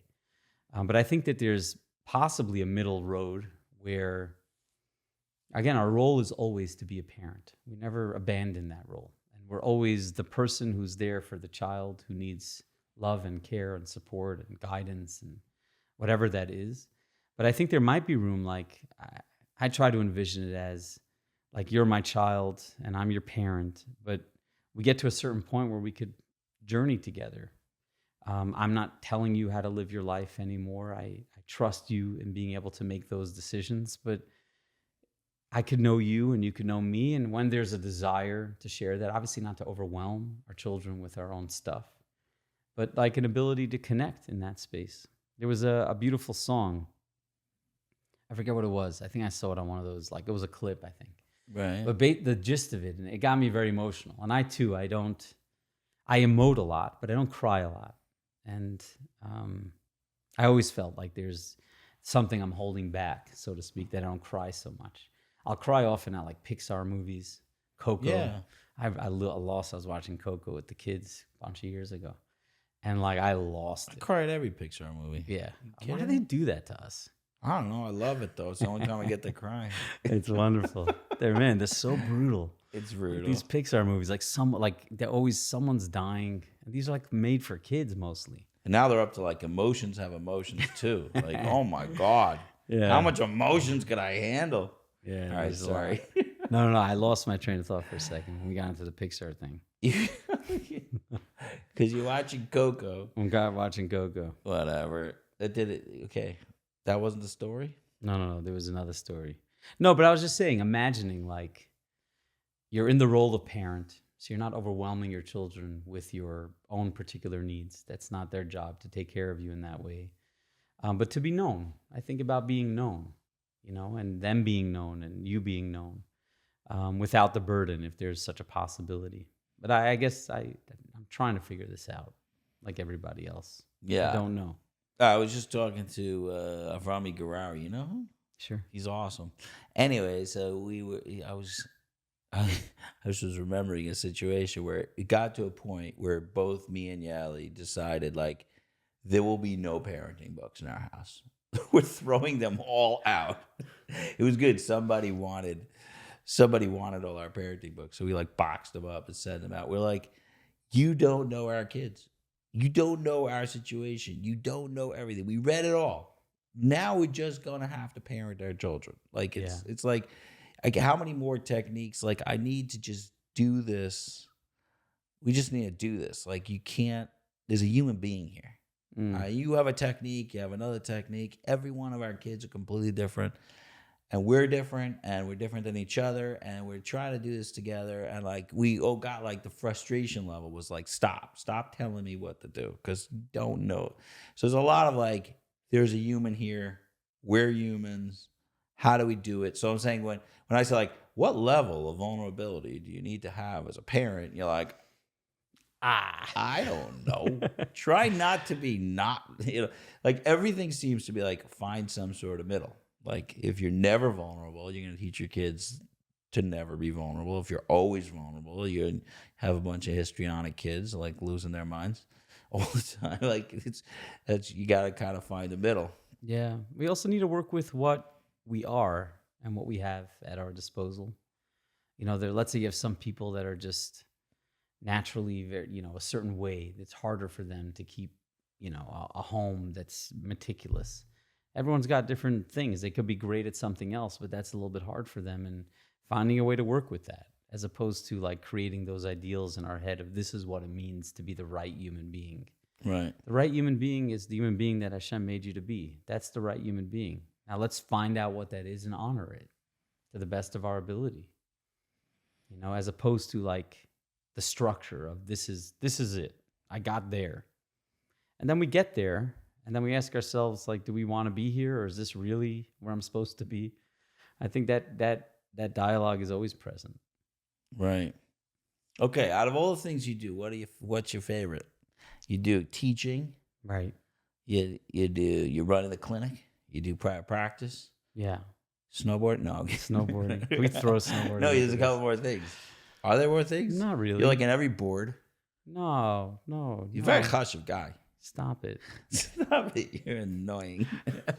Get out of my face. I'm allowed to make fun of you. You're my little brother. It's true. You could. You have the right. I can't, by the way, because I feel like it's reminiscent of me going after you for the Miami Boys Choir. Dude, I believe we're over it. Are we? Yeah. Well, I'm doing it again. So. This is re-traumatizing. No, no, we were kids, and when you're kids, you do. I think things. It comes down to that we were jealous. I'm going there. About the Miami Boys Choir? Probably. I mean, you were out there doing something really cool with your life. It was pretty cool. And we decided to make fun of it a little bit. Yeah. Well, yeah. It was probably jealousy. I mean, I don't know because I was a little kid and stupid, but I'm saying, I'm assuming there was some jealousy there. Like, what the heck, bro? Why does he get to go to Mexico on a trip? That was pretty cool. That was cool. Yeah. When I look back at that, by the way, like the fact that mommy drove me or somehow found a way to get me to Borough Park every Sunday for, I don't know, a year and a half or something. That's pretty spectacular. Yeah. There's something about that just touches my heart. It is awesome, but I will say we do that. I don't mean to. Yeah. No, we should do that, but I think it's pretty special. And like we should be grateful, but I think about the we're grateful, but like it was more surprising than now. Yeah. I mean, I feel like when we have Sunday now, it's like carpool all day. It's like we're going. That's it. Wherever anybody's going, we're flying and running and doing. Yeah. I'm not trying to knock it. That's pretty awesome. Yeah. Anyway, so So what do I enjoy the most? I'll tell you the truth. I enjoy the most that I have a real variety, because each of them have their moments that they feel so wholesome and wonderful, and they also each have moments where I'm completely overwhelmed by them at different times. So I like the fact that I have X amount of hours in my office a week. I feel like I wouldn't be able to teach about therapy if I wasn't doing it. And I wouldn't be able to supervise people in therapy if I wasn't doing it myself. So I like having a portion of that in my life is excellent. The last bunch of years at the clinic, just being a part of the building of it and developing it's been one of the most thrilling journeys and adventures of my life, that's for sure. And it feels like so wholesome, because it's like it feels like I'm trying to be me in that space. I'm not trying to be anything different. Right. So I could show up and also with Hashem's help to find some success with it has been very special. But that environment, yesterday we were having like just a luncheon and a review of the year, mid-year review. How are we doing? How's this training coming along? Where are we holding with this type of idea? And we sat in like 4 different groups. And like there was just a moment in that experience where I just like stopped and I paused. And I find I do this a lot in ODA when we're sitting together as a team. And I try to like get myself as present as possible to just be in the moment and absorb it. And I shared it with like the group yesterday. I said, I just want to take a moment just to thank Hashem that I get to be here with you guys. Like what I never could have dreamed this up. And here I am, here we are, like trying to figure out how to do this as well as we can. And we're doing it together. We're collaborating on all of it. And like that moment, like that's a moment that just feels very special. It's a gift. I also live with a deep awareness that moment's not going to last forever. We're going to have other moments, and to just be appreciative of it. Okay, this is a wholesome, beautiful moment. Let's try to be in it, internalize it, and be grateful for it. So that's been a tremendous journey. Teaching has been, like, again, I think you know my journey with teaching. Right. I didn't go into teaching because I thought I had what to teach. I went into teaching to attempt to fix my poor self-esteem on some level. That was really its intention. Right. Like I didn't think I would be good at it. I didn't think I'd get feedback like that. It was like very surprising to me. And I was grateful that was the case. So that experience, but again, I think I've been teaching now for close to 15 years, maybe even more. And sometimes it could wear on you. But I think like to have like a whole new group of people all the time. And I always, like, I don't think I'm teaching ideas. I'm teaching people. So it's always like, here's a group of people that I have an opportunity to get to know and journey alongside. And that's very unique. Well, how do people, first of all, I like all the things you just said. I'm going to say that. That was good. I love you, brother. That was really nice. I'm not just skipping to the next question. The fascinating thing that I have found, and I'm assuming you also, I'll ask you in a second, is that we used to kind of be working with clients, and we are still, but almost like our employees are our next, I won't say clients, but like now we're seeing them as younger and, you know, like they're kids kind of, like they're not necessarily, they could be only a couple years younger, but like in a certain sense, they're the next generation and we're giving over to them. So that has been a shift in my brain, like a real shift. Like that, like now my job, all my jobs are more about the employees than the guys, like all of them, which is wild. And I actually think I like it better, but in some senses, because the amount you could do with all these different people is like incredible. But have you seen a shift in, because it's funny because this is the type of question I would ask about clients, but have you seen a shift in the helpers over the last like 15, 20 years? Like, an interesting question. Yeah, that is. Because it's... Yeah, because I generally look at, you were talking about this before, like there's a pathway to becoming a helper that is sometimes, most of the time, complicated. Sure. Like you were saying, like for us, our self-worth on some level was tied into the fact that we could be helpers, right, or that we need to be helpers. And it's a complicated pathway. And I think most helpers come with some element of a complicated pathway.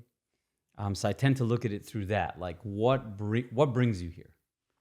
What if you know, what is the superpower of a therapist? At least the way they think about it is they're more perceptive, they connect better, they're more attentive, they feel things a little bit more. And you need to, very rarely do therapists ask themselves like, well, where did that come from? How did I become that person? And we could say certain tendencies you're born with, like more emotionally aware and things like that. You feel better, you're more comfortable in your skin possibly. But there's something that encouraged the development of that particular skill that you have. Something created it. And I say I could look at myself, and I wouldn't speak for you, but Go ahead, like speak for me. well, No, I wouldn't I'm want to. I'm kidding around. But a part of the pathway for me that I relate to of becoming a therapist was like what encouraged me to nurture that awareness in other people, or what encouraged me to be responsible for another person's suffering. And a lot of that came from those messages. Like I needed to be that person, and I had to go through like a period of time in my career where I asked myself, like, is this something I really want to do or something I need to do? Mm-hmm. And thankfully I discovered that it's something I really love.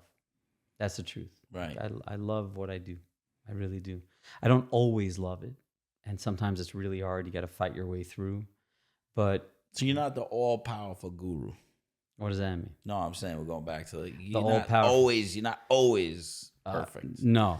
That's good. Not even close. I'm happy to know that. Not even close. No, but you didn't answer the question. I'm still thinking You got about lost it. in it. Yeah, I thought of this question right now. I think it's such a cool question. it's such a great question. because I always think Like, about listen, you have to think about it. When you and I entered into the field, like we could have listed off all the other frum male therapists that were in the field at the time. Yeah, By and large. it was 9. Yeah, it was like Barry.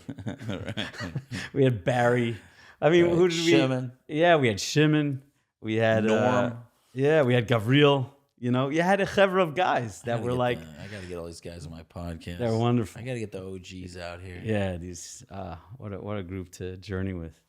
And Menachem, you know, we had there were a few guys. When I was becoming a drug counselor, I didn't think I even knew one other from drug counselor. I don't think there may not have been. Like there were maybe there were. Yeah, I didn't.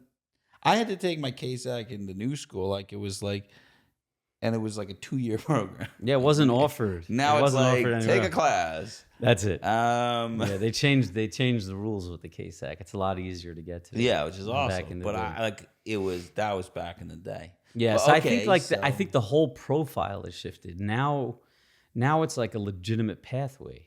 There was so much unknown. You know, I remember dating like, you know, Tamar, and like being able to say, like, listen, I'm becoming a therapist. Like, we're gonna have to figure this out together. Like, I don't even know like if I'm gonna on my own be able to support a family. I assume I won't be able to, but we'll do it together. And she was totally on board with that, which was awesome. But I think there was so much unknown. But now there's like an established profession. There are pathways for people to take. There's built up infrastructure. You have all these organizations. It's like it's a whole different beast today. But is it a different person? I'm wondering. I wonder if it's a change. Yeah. You're teaching them. I can tell you that a lot of my work as the boss is like helping the people that work for me. Like it's like Yeah. there's a lot of like. I mean, I'm proud to be in an organization that we have special connections like that, and you also do. That's amazing. But yeah, maybe I saw it from. I wasn't able to see it from an objective perspective. Like if we go back 25 years, Right. I'm not Like, sure. to look at that. To look at, I wonder if something gets more mainstream. Maybe you end up with healthier people coming in. You know what I mean? Like only extreme unwell people were joining way back then. Right, because it was so bizarre. Because it's such It a was bizarre, so off the beaten path. especially for a guy. It was like Yeah, in every one of our classes, we were the only guys. basically. Like it was like, Yeah, I think. Yeah, I was one It was of. At my graduation, I was one of like a handful of guys, and out of like 60 graduates, there was a handful of guys. It's not like that anymore. In the frum community, I think, certainly in the Chasideshe community, and probably also in the yeshivish community, there are more guys than women. I think when you include, let's say, the younger group of therapists that are coming in, maybe it's a little bit more equal. But yeah. They're in our community, like people see it today as like a legitimate way to make a living for your family. It's a legitimate pathway, and that didn't exist. I find that wild. Isn't that wild? I never really thought of it that way, but because that's wild. I mean, I talking to Ellie. I'm like, I guarantee we'll have food, but that's all I could guarantee. Like Yeah. it was an easy guarantee because everybody in America has food, you know. Yeah. But I just assumed that we were going to be poor forever. Like I just Yeah. assumed. I had the same assumption. We're just going to be poor, Yeah. but it'll be virtuous. Like we'll do something that we're passionate about and we believe in. You know. And now it's actually a field, Now it's like and we both have Teslas. we got Teslas, baby. What's up? Sorry, I wanted to throw in Tesla in there. You know how long I've been waiting for you to have a Tesla? I know. You have any The weigh in time- on Elon Musk? I'm just throwing that out there. I don't know much about Elon You don't Musk. do the politics. No, I don't do any of the social media stuff. So I don't really know, to be honest. Like I'm not like aware of a lot of those things. Yeah, someone told me you got to weigh in on Elon Musk. Like, you know, people are listening. They want to know what you think about Elon I think Musk. he's a great visionary. He's a great creator. Yeah. I don't know about his politics much. You know, Yeah, I know that he's all pumped up and doing his thing. he's really pumped. He's doing the Nazi salute. He's that excited. Oh, God. That's what I was talking about. That stuff. I hate that stuff. Like the poor guy. Like he's just he's He's a little bit autistic. he's a little bit awkward at times. And he sticks out his hand, and all of a sudden we're in the Nazi salute section. Like, come on, like wait, it's not fair that we do that to people. But Why we- you don't look at news at all. No, I'll look at the news, but a lot of the things that people like, the things that are happening, I very often miss it. Really, like I miss it. People assume I know it, but I really don't. I'll look at the news. I like to be informed. I like to be able to have like meaningful conversations about what's happening. But a lot of like the things that'll go around in like WhatsApp and How come all of us, like everybody in our family, I'm just thinking about it, we don't care about current events? well, first of all, we were raised that way. Yeah, we never. I had a remember going to newspaper. graduate school and they were talking about Republicans and Democrats. And I wasn't quite sure. I didn't understand that. Like, we didn't have newspapers in the home. We didn't have a TV in the home. There was no discussion ever about politics or worldly affairs. It was just, It was ideas. it was ideals. It was ideas, And but ideals. mostly in the realm of ideals. It was speaking about all these other things, but we never had any of those things. And to this day, It's I wild. don't have any of those. Like, I don't have newspapers in my house, or like it's not there. But we'll talk about these things. Why not? Right. You know? Yeah, I find current events kind of boring. I try to get, for one of my guys, I try to get into football this year, you know, like to go for a team. I'm an Eagles fan. You're an Eagles fan. Well, I took it on a couple of weeks ago. You just decided you're an Eagles fan. Well, I was never a fan of anything. It's like sacrilegious for a New Yorker to be an Eagles fan. Really? Oh yeah, because now there's I'm a for huge. sure an Eagles fan. I know. That's the only way to get you excited, is tell you that it's not the right thing, and you're like, heck yeah, I'm on it. Well, what am No, I- but the Eagles are in the same division as the Giants. So we hate the Eagles? We hate the Eagles. I love the Eagles. Go Birds. I had one guy, and he's sending me videos of like Eagles stuff and interviews. Yeah. I'm taking on a team. Sports. You never really got into sports. I never got into sports. I've always enjoyed it a great deal. I love What, playing sports. Following?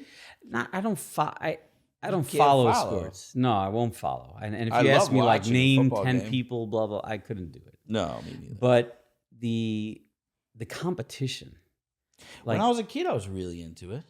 you used to play sports. You would Yeah. play volleyball, you'd play baseball, Yeah. and you were good. Hockey. Right? You were a volleyball. goalie. Right. I was a goalie for a little bit. You always did like the avant-garde sports, like not the traditional. I didn't like basketball. I love football. Played a Mhm. lot of football, at least in Rochester. That was my high school stay. You know, I did the same thing you did, by the way. What? We should talk about this. What? When you told me this once, you were in a Neve at the time, and I came, and at the time I was playing a lot of basketball, so I got pretty good. Yeah. You know, nothing great, but it was decent enough. And we went out to play in Neve. Mm-hmm. I kicked your tuchus. Of course. It was Gavaldic. And I remember you sure said you at the end of the enjoyed game, you're like, what I said. I'm never going to play basketball again. Did I say that? You basically said, you're like, the whole point of playing basketball is that I could be, there's a competitive edge. Yeah. And the same thing happened to me when my kids started beating me in basketball. I don't remember the last time I played basketball. Now I moved on to other things. Right. And Now you're pickleball champion. Yes. One Don't week. deny it. No, I enjoy pickleball. You're a gold medalist pickleball champion. Can I tell you the greatest story? Yes. My good friend Lior, just a beautiful, dear human being. And we play pickleball together. He's in the league, but we used to live also as neighbors in Hillcrest, and then he moved to West Hempstead, so we're there as well. Oh, he moved to West Hempstead? Yeah, he moved before us. Oh, okay, I didn't know. So we were on the same team that one night where we got gold medal in pickleball. Now you have to remember, these are a bunch of 20 guys. Most are hobbling. Don't their way knock on the it. court. You got a gold medal, okay? We got a gold medal. Hobbling. And I had the thought. I was going to him Friday night. We were eating by them. Just lovely people. And I had this thought. I'm like, I should bring my pickleball, my gold medal. He's on my team. I'm going Friday night. And I decided, hey, don't be a loser. You don't walk to someone's house with a gold medal. Oh, no. And then I opened the door. He's in his house, and he's there right there with his gold medal. I felt like such a loser that I didn't wear it. I'm like, man, I thought about it, but I just didn't have the confidence to wear it. It was a lot of fun. Oh, my Lord. But that day, by the way, I messed up my ACL. It was that night that I've been hobbling ever since. Oh, my God. But It's not fair. You just trying to stay in shape. That's it. I love competition. I've always been a very competitive person. Yeah. And that's a part of my life I don't get to engage in much anymore. So I have Wednesday nights, 9 to 11. It's hard All to my get competition me comes into out. competition, but when I get in, I'm pretty ruthless. But it's really hard to get me into competitions. It's something we lose out on a little bit. What are we competing at this point? Not we, but at a certain point, what are you competing in? What's the competition? I mean, it could be a career competition. Hey, I'm winning. Yeah, we all have our own path to take. Right. We're all trying our best, and we are where we are. Yeah. It's not what's the competition? I don't think I'm very competitive anymore. But it was, yeah. I remember in Ellie, Ellie was always stronger than me until I was 16 or something, and then we had a wrestling match, and we never ever wrestled again. That was it. Done. I just killed him, and You beat him. Yeah. It was over. That was the end of the fun. Yeah. It was really nice, by the way. It was always very secure, knowing I had an older brother who could beat up anyone. It was great, and you used it a few times. I did use. You did. You actually used it. That one time. I was legitimately afraid. And I remember coming to you. It was very hard for me to come to you because I wanted to deal with it on my own. Right. But I was legitimately afraid that this guy was just going to beat the junk out of me. And I remember coming to you, and you didn't even pause. You're like, I got it. Just tell me who we're talking about. and this was in town. We were in Ben Yehuda at the time. I think I remember this. And you walk over to this guy who's got 100 pounds on you and a good 10 inches taller than you. You're looking up at this guy. That's why I was scared of him, because he was a big dude. Right. And I was never a fighter. That's not something I was able to do. You're a lover. I was a lover. And I turned it into something. I called myself a pacifist because when you're not a fighter, then you have to do something. Right. So I was a pacifist. I turned it into a philosophy. Nice. But I remember you walked over to this guy, and it was amazing to see. You didn't even pause. You didn't there was no trepidation. You had no fear in you. You walked over, you're looking up at this guy, and you're like, dude, I'm not afraid of death. This is what you said to him. I'm not afraid of death, and I don't feel any pain. If you touch my brother, I'm going to kill you. And that was it. And you just walked away. You didn't even wait for him to respond. You just walked away, and you said, it's okay, don't worry about it. And that was it. It was resolved. Resolved. It completely resolved itself. We became friends after that. It was the most amazing thing to see. I'm like, man, I don't know. Where does that come from? That doesn't exist in me. That whole idea, I don't have that in me. What, No, I have fear. I have all these other things, but like in that, like you didn't have that. You like Right. conquered. I it. probably had fear. I think I like it though. You like the fear? I think I do. I think I like fear sometimes. Stepping into it. Yeah, I think it's like stepping into a hurricane. Yeah. You know the Joe D. Messina song? Uh-uh. It goes, "Bring on the rain." You ever hear that song, "Bring on the rain"? It's a country song, and she says, she says, "I'm thirsty anyway, so bring on the rain." She's like, it's gonna be like a bad day, but like I like that she says, "I'm thirsty." Like bring on the fear, like bring it on. Let's go. It's like I want to eat that fear anyway. I have that in other areas. Yeah, I have that in like with ideas. I have that in therapy a lot. Like a real, like, oh, this is uncomfortable. Let's get more uncomfortable kind of thing. keep going in. Keep going.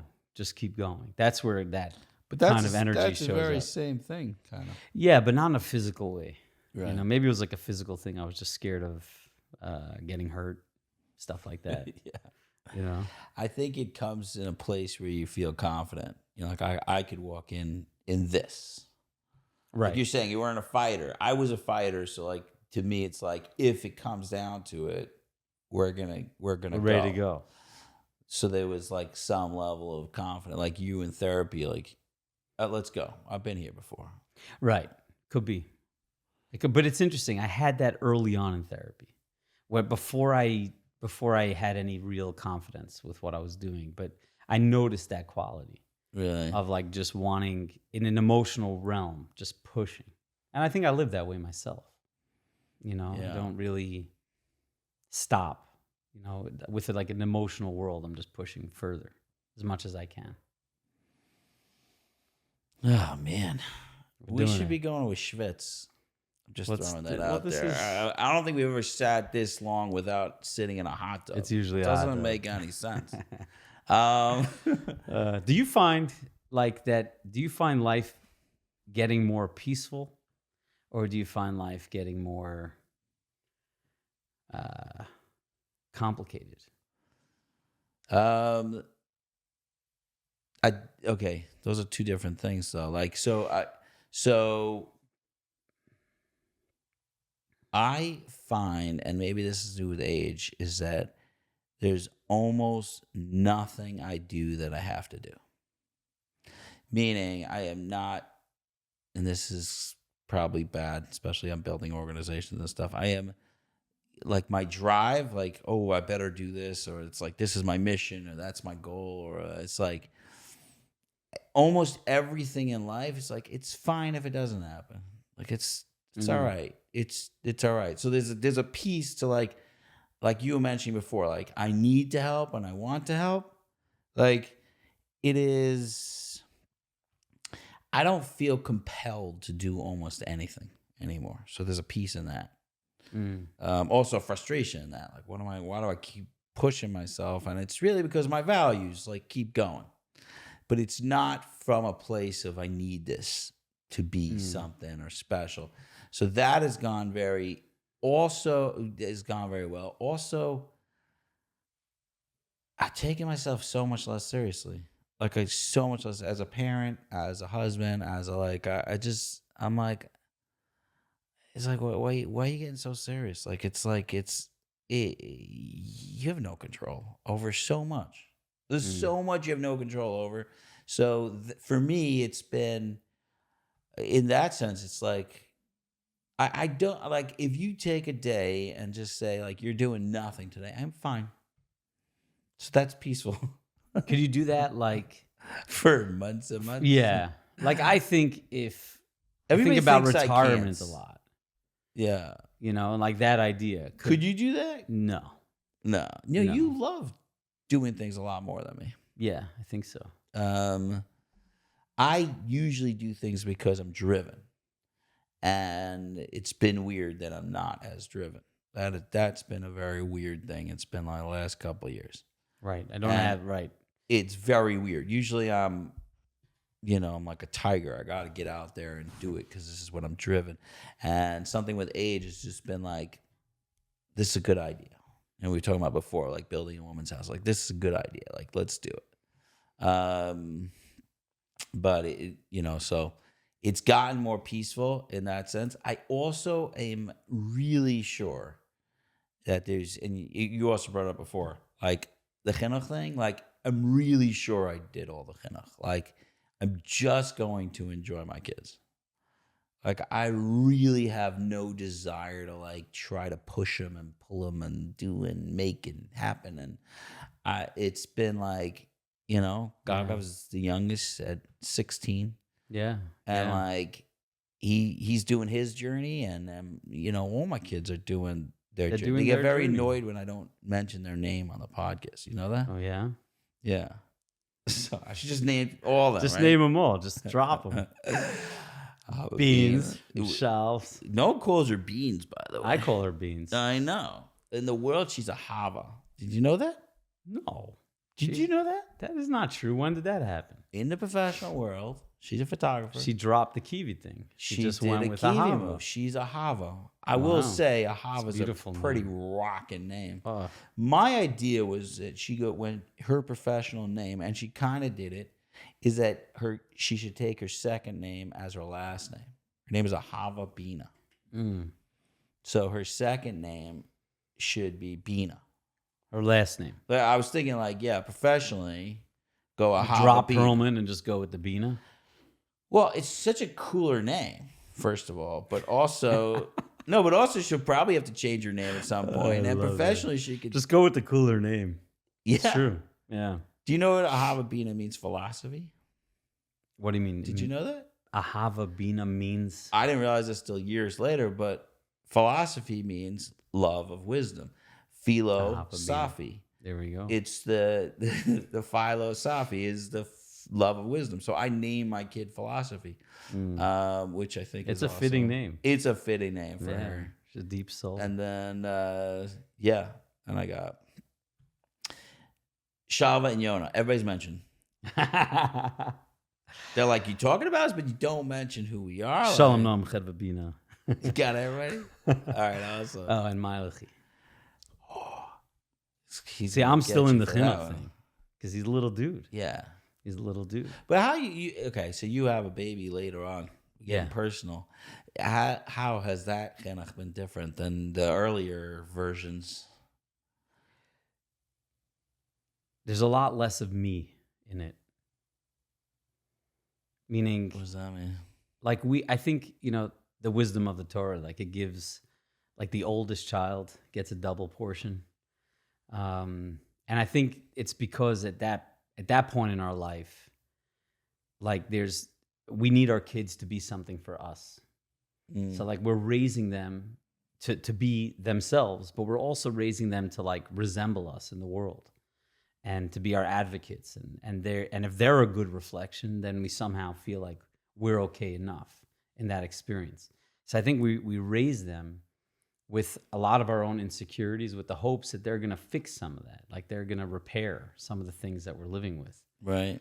And I think, so today, I think there's a lot less of me in that. Like there's a lot less of, like I need them to be a certain way, which is like an insecurity. It's like a security blanket. If you are this way, then I'm reflected well in the world. Right. And I think that now it's a little different. It's really a question of like, what's the best way to raise him? There's just a lot less of my own needs in that. I remember like when my kids were young, my two oldest boys, we had like a few years where like walking to shul was filled with conflict. I was filled with conflict. They wanted to go however they wanted to go, and I had needs of like, let's fit in, let's be a part of everything else.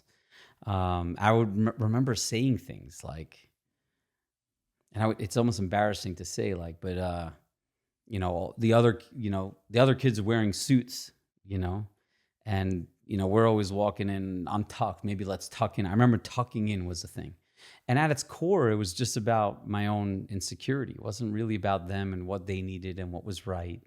It was about me being uncomfortable with whatever package was showing up in that moment. And those are hard moments for me even to reflect on. Yeah, Because, I saw you like cringe. yeah, like it's not something I'm proud of, but I guess it's something that you kind of need to go through. And I think today we could laugh about it a little bit. Yeah, But still got to pay for the therapy, bro. I'm ready No. to go. Let's go. We can laugh, but we're gonna have to pay for that. We can therapy. laugh, but we'll contribute. But but I think I assume I'm gonna make many mistakes again. Yeah, I imagine there'll be different mistakes. they're different. Yeah.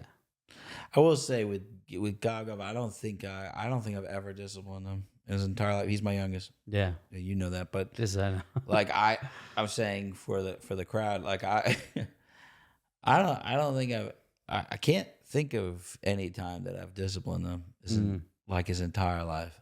Wow. And that's not true about my older kids. And not Yeah. that I was a very big disciplinarian. I'm pretty sure that. Yeah. But it's I'm like, testimony to the fact that you weren't. I was not. No, but we would. You discipline. I tried. You know? I was like trying to this, and I will say, like, raising a Gav has been like, and because I'm older, it's like almost like in awe. Like you talk about, like looking at, like you're just watching a human being grow up to like an awesome person, and like you're like, wow, I kind of get to be part of that. Yeah. It didn't feel like that with my earlier kids. My earlier kids, I'm like a better, like, get out the hammer and the nails and like fix them and make them and this. We're gonna and make the that, right box and like stick try them in. to like make something happen there. And with him, I'm sure I'm screwing up with him too. But for me, it's been like a lot more pleasurable because it's just like I'm like, wow, I can't believe there's a human being that I'm. Isn't that amazing? He that edits like, my podcast. It's the best. he's a legend. It's amazing that like Yeah. life teaches us these things, you know, like we can move out of the way a little bit to allow another person to sort of emerge. It's such a beautiful thing. I was hearing this recently, like our children don't come of us. They come through us, so to speak. Mm-hmm. And I think that like just it's a paradigm shift for me where they're not our property. They're our responsibility, but it's our job primarily to create an environment where they could become themselves. Like that's our job. Our job is not for there to be a reflection of us. Our job is for them they're going to have their own life to live and their own conflicts to encounter. And I think when you look at it that way, you could observe them with awe, like you're describing. You could like look at a child and say like, wow, I don't know what you'll be. And you're going to teach me so many things that I don't quite know, but it'll be wonderful to watch that unfold. And we'll watch it. We'll do it. And of course, I'll do everything I possibly can to set it up well. So the unfolding process, you're going to feel okay in. But at the end of the day, that's your job. Your job is to live your own life and find a way. There was a letter I once read. Trying to remember who it was from. Rabbi Lopiansky from outside of Baltimore. I forget the name of the town. Okay. Beautiful man, beautiful Torah. And I once read a letter that he wrote. It was like it was as if he was reading it to his children on the Pesach night, Seder night. And he writes like that story, like I'm the 133rd person in my chain from Yitzias Mitzrayim. I'm that one person. And you are the next. You're the 134th. And my responsibility right now is to tell over our story. But I'm doing that so you could also tell over your story. And like that, just that shift of, it's not like I'm not molding you, but I'm creating an environment where you could emerge is such it's a different responsibility. It's like you look at your child as a distinct entity as opposed to like looking at your child as you're only a mirror reflection of me. Right. And that's like, they're just gifts. They're just gifts to us that we have this opportunity to raise and then to let them be the way they're supposed to be. And we make so many mistakes along the way getting there. Yeah. The funny thing is, like, we think about, like, we're older now and raise our kids with all this wisdom, and we'll make the same mistakes. Like, different mistakes. But 100%. yeah, being a parent, you just make a lot of mistakes. But that's how it is. Yeah. I think. Yeah, I don't think it's asked of us to not make mistakes. I think it's asked of us that when we do, we could acknowledge and own it, Right. hopefully, but not that we don't make the mistakes. Yeah, how many great things have emerged from struggle or from mistake? You know, how many great people are doing great things that are coming from mistakes? But hopefully there was an acknowledgement, just an understanding of, yeah, there was a mistake. I'm sorry, I tried my best. That's what I knew at the time. Right. You know? I thought, on some level, I thought it was the right thing, you know, to have your kids be a part of society, tuck yourself in, walk into shul. Like, in my mind, that was like chinuch, the right thing to do. I was also aware that I was insecure. That was also present. But it still felt like the right thing. Right. You know? And it was wrong. Today, I could say it was wrong. I Oh. didn't do the right thing. Oh my gosh. Isn't that terrible? You got some apologies, young man. No, I'm kidding. I'm These are kidding. things. Jeez. Acknowledgements. I don't think it warrants these deep apologies. Yeah. But I spilled over, and I made it too much about me, and I'm sorry for that. Right. So we gotta like. It is nice to hear. It's nice to hear the reflections of, like, you know, as we're going through our life, like, Yeah. because I feel it all the time. I don't know, and I like that good enough parent thing. You know, we're just good enough parent. Like, just good enough. Like, Winnicott was the man. You know? Just said it right. You know, it's funny. Like, this is like, there's a part of our conversation that's like an old guy conversation. yeah. Talking about like being old.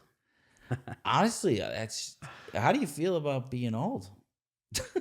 You're not wrong. Because Yeah. I have this conversation. The reason I usually don't have this conversation with other people, but we're getting old at the exact same rate. Yeah, it's happening. Meaning, like, your life and my life are very, like, all of us are so close in age. Like, we're all exactly the same age at this point, Basically. right? Like, so my whole experience has been like, okay, we hit 40, and now after that, it's like you're now heading into like old age, and it's like not old age, but like a reflection of like, what have I done? You know, so there's a lot of that, and also losing mommy is definitely has put that reflection in me. Yeah, front and center. Yeah, like what's Have you had a day where you're not like sort of looking up at the heavens, just wondering? I don't really do look up to heaven and wonder. Yeah. I don't know. I think it's more. I think she's, you know, like, she's a piece now. You know, like, it's cool. You know, she saw her sick last time, so it's good. Yeah. But I think it may be because I'm a little more narcissistic. It's always immediately comes to me. Like, it doesn't, like, I don't go to that and then come back to me. It's like, oh my God, what am I living for? Like, what is happening now? Like, you know, Right. death is like right there with a loved one, and I miss her. And like, but it's like, okay, but now I only have a couple of years left. That's the feeling. Yeah. I mean, like, I literally wake up sometimes like, oh, there's only a couple of years left. Like, what am I doing with that? And you brought up retirement. You're like, that's a horror story for you. I think so. It's interesting. It's crazy how often I think about the idea of retirement, even while knowing that I would never be able to retire. Meaning, I'll tell you what I look forward to potentially one day, maybe. The idea of more choice. And I think maybe there's a way to get more of that today, but I'm still in a deep state of responsibility for my family. What does it mean, more choice? Like, where I could choose, like, maybe take a break, pull off from this responsibility a little bit and give yourself a little something different. Because there's, you know, you gotta, aside from like really appreciating what I have an opportunity to do, I also need to do it. I have a family to take care of, I have responsibilities, all those things. But I think I like the idea of choice. That like one day maybe I could say, okay, I could choose what I'd like to do as opposed to feeling more mandated. Well, I think I have a deep, deep anger about original sin, that we are like stuck with working. Like I really am angry about it. Like always. I think it's always there. Like, so when I think about retirement, which we're not anywhere near retirement, but Yes. we're not that old, even though we have an old man conversation. When I think about it, I think that I want to live my whole life the way I want to live retired, which means like I want to spend a couple hours a day, like doing good things for the world, and a couple hours a day doing stuff for myself. And I want to live like that today. I'm like bothered that I have to, work day and night to like support my family. Like I'm really bothered by it. I don't think when I think about like Louis C.K. has a whole bit, like when we get up to heaven and God's like, why, why weren't you better at something? Whatever. I don't remember. You got to get closer. Why aren't you better at whatever? I forgot exactly. But he's like, well, I had to work. And he's like, why? And he's like, well, I needed food for my family. He's like, I put the food on the ground. It's growing out of the ground. Why do you have to Go buy farm food? it. Just eat the food. It's right there. There are things walking around that you could eat, and there are food that is growing. Why don't you just do that? Like I did that for you. And like, no, but I have to work. So there's something odd about it. Why do we have to work? And then not only that, like I watch people, let's say in my program, like they can't work. They're like debilitated. And the misery of not working is so bad. Yeah. And so like we need it on every level. We need it on the psychological level, on the physical level. And I have my baby inside is yelling, why? Why do I got to do this garbage? I don't want to. I'd love to help people. I'll spend a couple hours a day. I'll help some people. I'll build an organization. Yada, yada. And then I'll go, Yeah. I'll go. I have things to do. I got things to do. You do. I have little things to tinker around with. That's what I want to do. And so when I think about retirement, I think that I should be doing it already. You know what I'm saying? Like, right. But I think that when I envision retirement, it's like I still want to do what I do because I really enjoy it. I don't feel like of course it's hard and it's burdensome, but I like doing it. When I'm sitting, I get a chance to meet so many people and talk to them and have meaningful conversations with them. Like in the experience that I'm having, of course there are times I'm overwhelmed by it, but by and large, it's just really grateful that I'm there. So to me, it's like, it feels expressive of me. Like the work is like I think I'm fortunate in a way that I get to do things that are expressive of who I am as a person. right. So when I do it, it feels on some level like actualizing myself, like living wholesomely. Yeah, you sound like you're having a better life than me. I'm resentful as heck. I'm just kidding. No, but it's kidding. filled with a lot of other stuff. It just is. But I feel very grateful for it.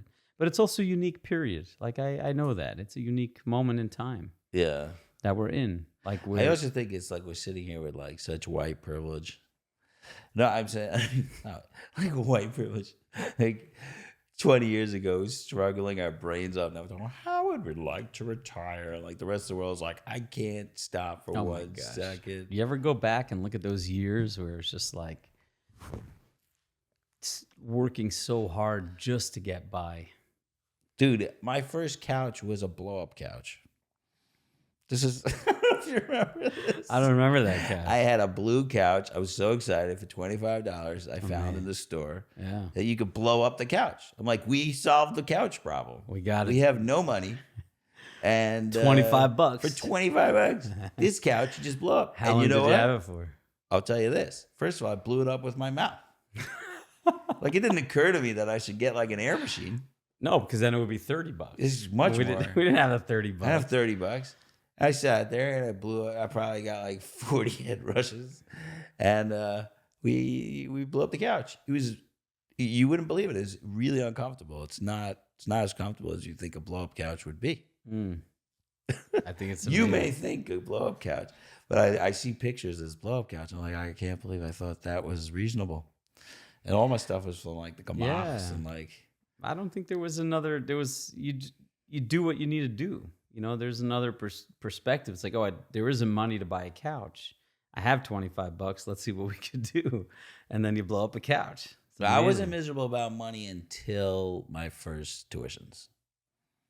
Like I think I consider like about 9 years into my marriage, I don't think I thought about money at all. Like it just didn't occur to me. Yeah, we Yeah. make some money. We'll spend what we have. You and I were always different in that way. Like I Yeah. was more acutely aware of the fact that we grew up with very limited money. I thought we were rich. Right? I thought we were very poor. We were very poor. Yeah, I was wrong. It was not. Yeah.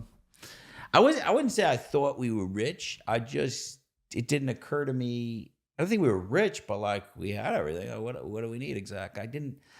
I didn't have like an issue. Didn't really occur to me. And then it didn't occur to me. Money probably didn't occur to me at all until after about 9 years into marriage. And I'm like, oh my God, I got to come up with enormous amounts of money to survive. Like it literally did not occur to me. I thought, oh, okay, well, as long as we could make the bills, like Yeah. I That's married it. a woman who doesn't care, and that's amazing. Like she's just proud of what I'm doing, and struggle is fine. Dude, that could be the title of your book. Like What? from blow up couch to my Tesla. Yeah. You love your Tesla. That's awesome. I love my Tesla. The funny thing is that most people think that like when I say Tesla, like I made it, like in a certain weird way, like I'm saying I made it. It's not like a luxury car thing. It's now it's not luxury anymore, but it's my only thing that I have. I remember we were like talking about it. I'm like, dude, You're the reason. you love this car. Just buy the car. You really love it. You don't do this for yourself. Do it. And you did it. You just went and did it. It was amazing. I love that car. And you haven't turned back. You just appreciate it ever since. Now I'm just thinking of getting 5 more.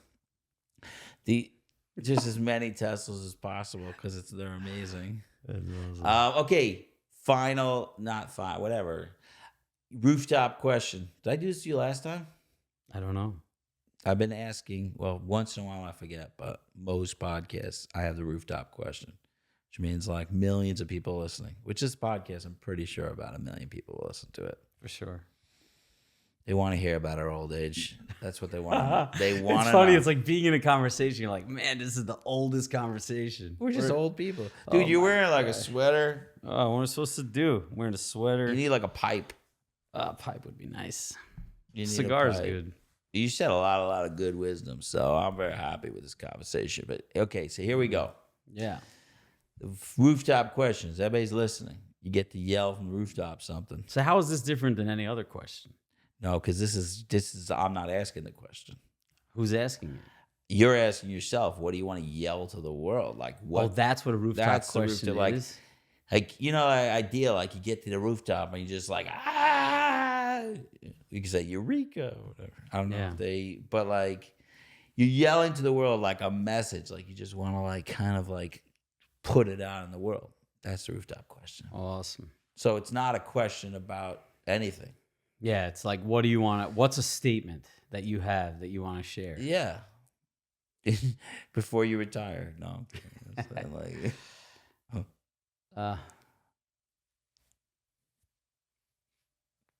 You know what I've been thinking about a lot lately? And I think it always brings us back, for me at least, like to love, really. That almost all pathways bring us to that place. But the way I've been thinking about it is, I think when you listen and you get to experience enough of like the suffering of the world, like for me, that's a pathway into, well, if this is an experience we're all in, like a collective experience where no one's immune to being like woken up by the just natural flow of the world. And we're always going to be humbled at some point.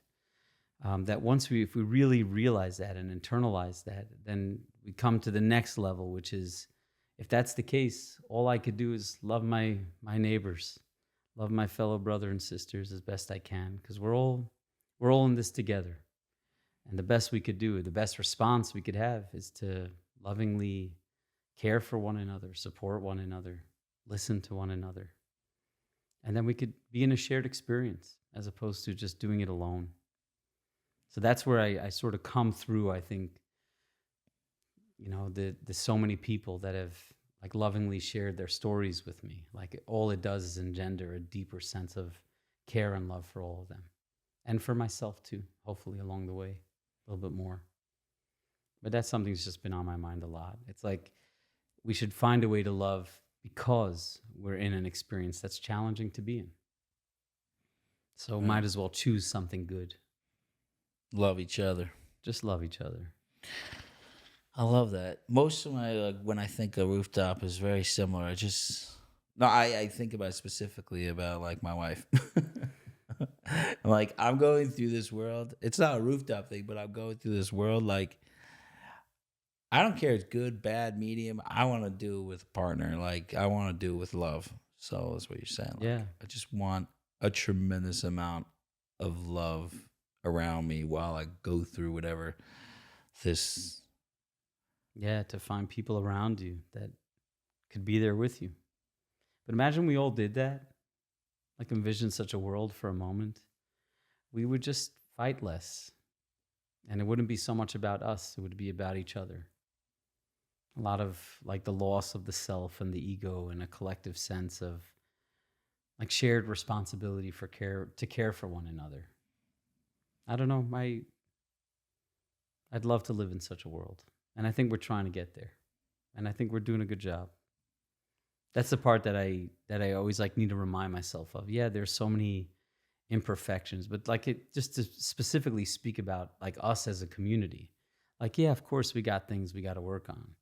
But man, like there's so much that we're doing that's amazing and beautiful. And we're like killing it in so many ways. And yes, of course, there are things we need to perfect. But it's so interesting because I also like people are constantly like, oh my God, panic, trauma, drama. This is like so much issues. There's tons of issues. I guess I'm looking at it from a historical point of view. Like our life is only getting better. Like it's constantly getting better. So much better that we have to figure out what to do with the better. yeah. Like, what do you do with the fact that you now have all the information in the world in your fingertips? Now, like, oh my God, what do we do now with this phone thing? You're like, okay, that's a better issue than like who's murdering me for my grains of whatever I have. Yeah. A little bit of wheat on my field. Like, it's a lot better than that. I think. I don't know. I think very positively about the world. Okay, next time in the hot tub.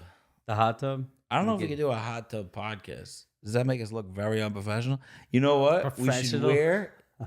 We're super professional right now. We're being very professional. Could we wear t-shirts without words like in the hot tub? I will. Or I got to wear like a button down. You got to wear a button down. My kids make fun of me all the time. About the button down. No, about like they call it like I'll come down on a Sunday and for some reason I'll feel like I'm dressed in my Sunday clothing.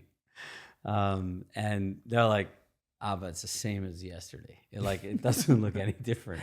But in my mind, I'm like, well, there's different colors in it. Right. So therefore, it's my Sunday clothing. Yeah, this is the casual button down. And you don't know the difference between the casual. One is like a size 16, and this could be like a size, there's a letter. There's a difference between a letter and a number. This is my chilled out one. I'm relaxed right now. Oh, it's true. That's a good point. Yeah. If you wear like a large or an extra large or, like that's much more chilled than a 100%. 16 and a half. A 16 and a half, you're like, you're fit. You're in it. That's work And clothes. if you're wearing like a whatever you are, a medium or a large or an extra large, you're like, holy cow, look at all the space I got. That's true. I have so much room. I'm so free. All my t-shirts come with a letter. Awesome. There are no numbers for me. That's awesome. Kiwi, I love you. Thanks Love for this you, my awesome brother. podcast. It's a great time. This is fun. Next time Yeah. we should talk about education. I'd Talk love about- to hear what you have to say Wait, about education. Hold on. There's no next time. Let's talk about it right now. Will we have to stop? You don't want to. Let me see no, what I don't have time to it is. stop, but we need to. Oh, my back is hurting. Hold on a second. Okay. Holy cow. That's a long podcast. Okay, hold on. What time is it? It's 12:30. Well, let's talk about it go. next time. Yeah, I have to pick up the Next kids. time we'll talk about education. No, I'd love to hear it because I think I think this would actually be cool because this is what we do by and large when you and I get together. Yeah. Like somehow an idea would come up and then it would just be like this, like all these different ideas just emerge from that space. And I always thought about like if we had to reimagine education, like we said, okay, schools don't exist and we're starting from scratch and we live in a world where we have access to all the information we need and information has become cheap and accessible.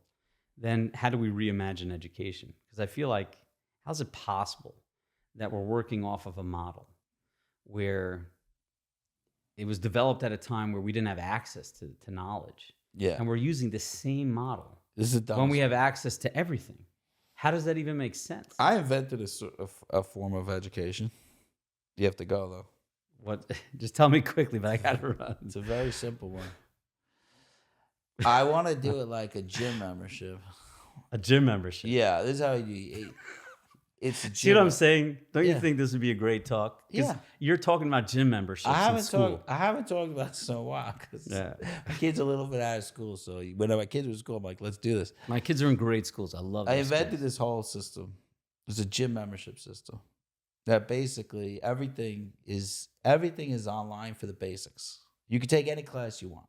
Now you need those 4 classes to move on, and you come in and you swipe your gym membership and you come into this like awesome, like really awesome high tech kind of cool space. And basically everything works on like you work on your own, but there are people around that help you for different things. And the basics, you can take any class you want on computers, and then you have like these tutors that are helping you with stuff. And then, hold on, it's getting better. And you can work at whatever pace you want, obviously. And you win points for different things, right? So you get different points. Like if I love you've thought about this. Yeah. So you win different points, and it goes on your card. And then Yeah. there was like all these extracurricular cool things, like arcade systems and all that stuff that you could go and like use them based on your points, and you could win different prizes and stuff like that. But you could build up your point system while you're going. And the systems are all AI generated, so they're like learning with you, like how fast you need to go, how you need to learn, and all that stuff. That is your basics, and you can take any class you want online, and that comes with your gym membership. So your cost of tuition is like you can take anything online, and you have those teachers working with you. Then you could sign up for any class for anything. You want to learn tuba, you want to learn Jewish stuff, you want to learn anything you want, you could sign up, and all you need in all of these different locations is 8 people to sign up, and that's a class. So you could do whatever you want, and then you're paying per class. That's the whole education fee. So you could learn every extracurricular, and each place is like a small place, but it makes money. So you could show up when you want to show up, not show up when you want to show up. Parents drop you off. You just got to finish this stuff, and then you do all these clubs and stuff. So that's where the connection is. So you do all these clubs. You sign up for it. You could sign up for. The cool thing about it is you can sign up for any ball team. You have a lot of autonomy to find exactly what you're good at, because all you need is 8 people. Well, I'm saying like 8 people to sign up for that in all the locations. And then it'll be like, okay, soccer game is happening here. You're on this soccer team, and there's your coach. And Right. It's a lot of like self-led education, but in a social environment. right, with like and the kids get to like really run it, and they could go in any direction. So you could be learning like algebra in first grade if you want. Like it doesn't matter. You got to get your basics done, but that's it. And then everything else is like what kid wants to learn what. And then you want your kid to be an advanced Gemara, like you can. Like you don't have to. It's not an age thing or at all. And then to me also, education would cost a fraction of the cost, because your schools will basically be in 100 different locations. Right. And you just cool have a idea. location near your house that you go to, and you can go to the other location too if you're like, if you want to, or if they have different stuff you want, or anyway. Yeah, That I was love the it. crazy. I mean, it's a lot. There's a lot there. Yeah. No, I need to think about But it. you got to move on. That's the beginning. That's a teaser for the next education podcast. I haven't thought about that in a while. Someone wanted to do it with me, and I never did it. It sounds like just a great, just thought exercise, Like if you had to reimagine it based on where we are right now, what would it look like? I don't think we're doing that. Well, it's a mix between homeschool and actual school. Like, so you have... Yeah, you're talking about homeschooling in a social environment. Right. And homeschooling kids can learn whatever the heck they want. And if you put them in the right environment, they could probably learn 1,000,000 times more than you're teaching them. Yeah. I mean, the amount Gav learns just on the computer just is like astounding. It's unbelievable. It's amazing. Thank God. Anyway, love you, man. All right. Love you, bro. Thank you for having me. Thank you for this day that I've been given. Thank you. Thank you. Thank you for this chance. Thank you for this chance to live anew.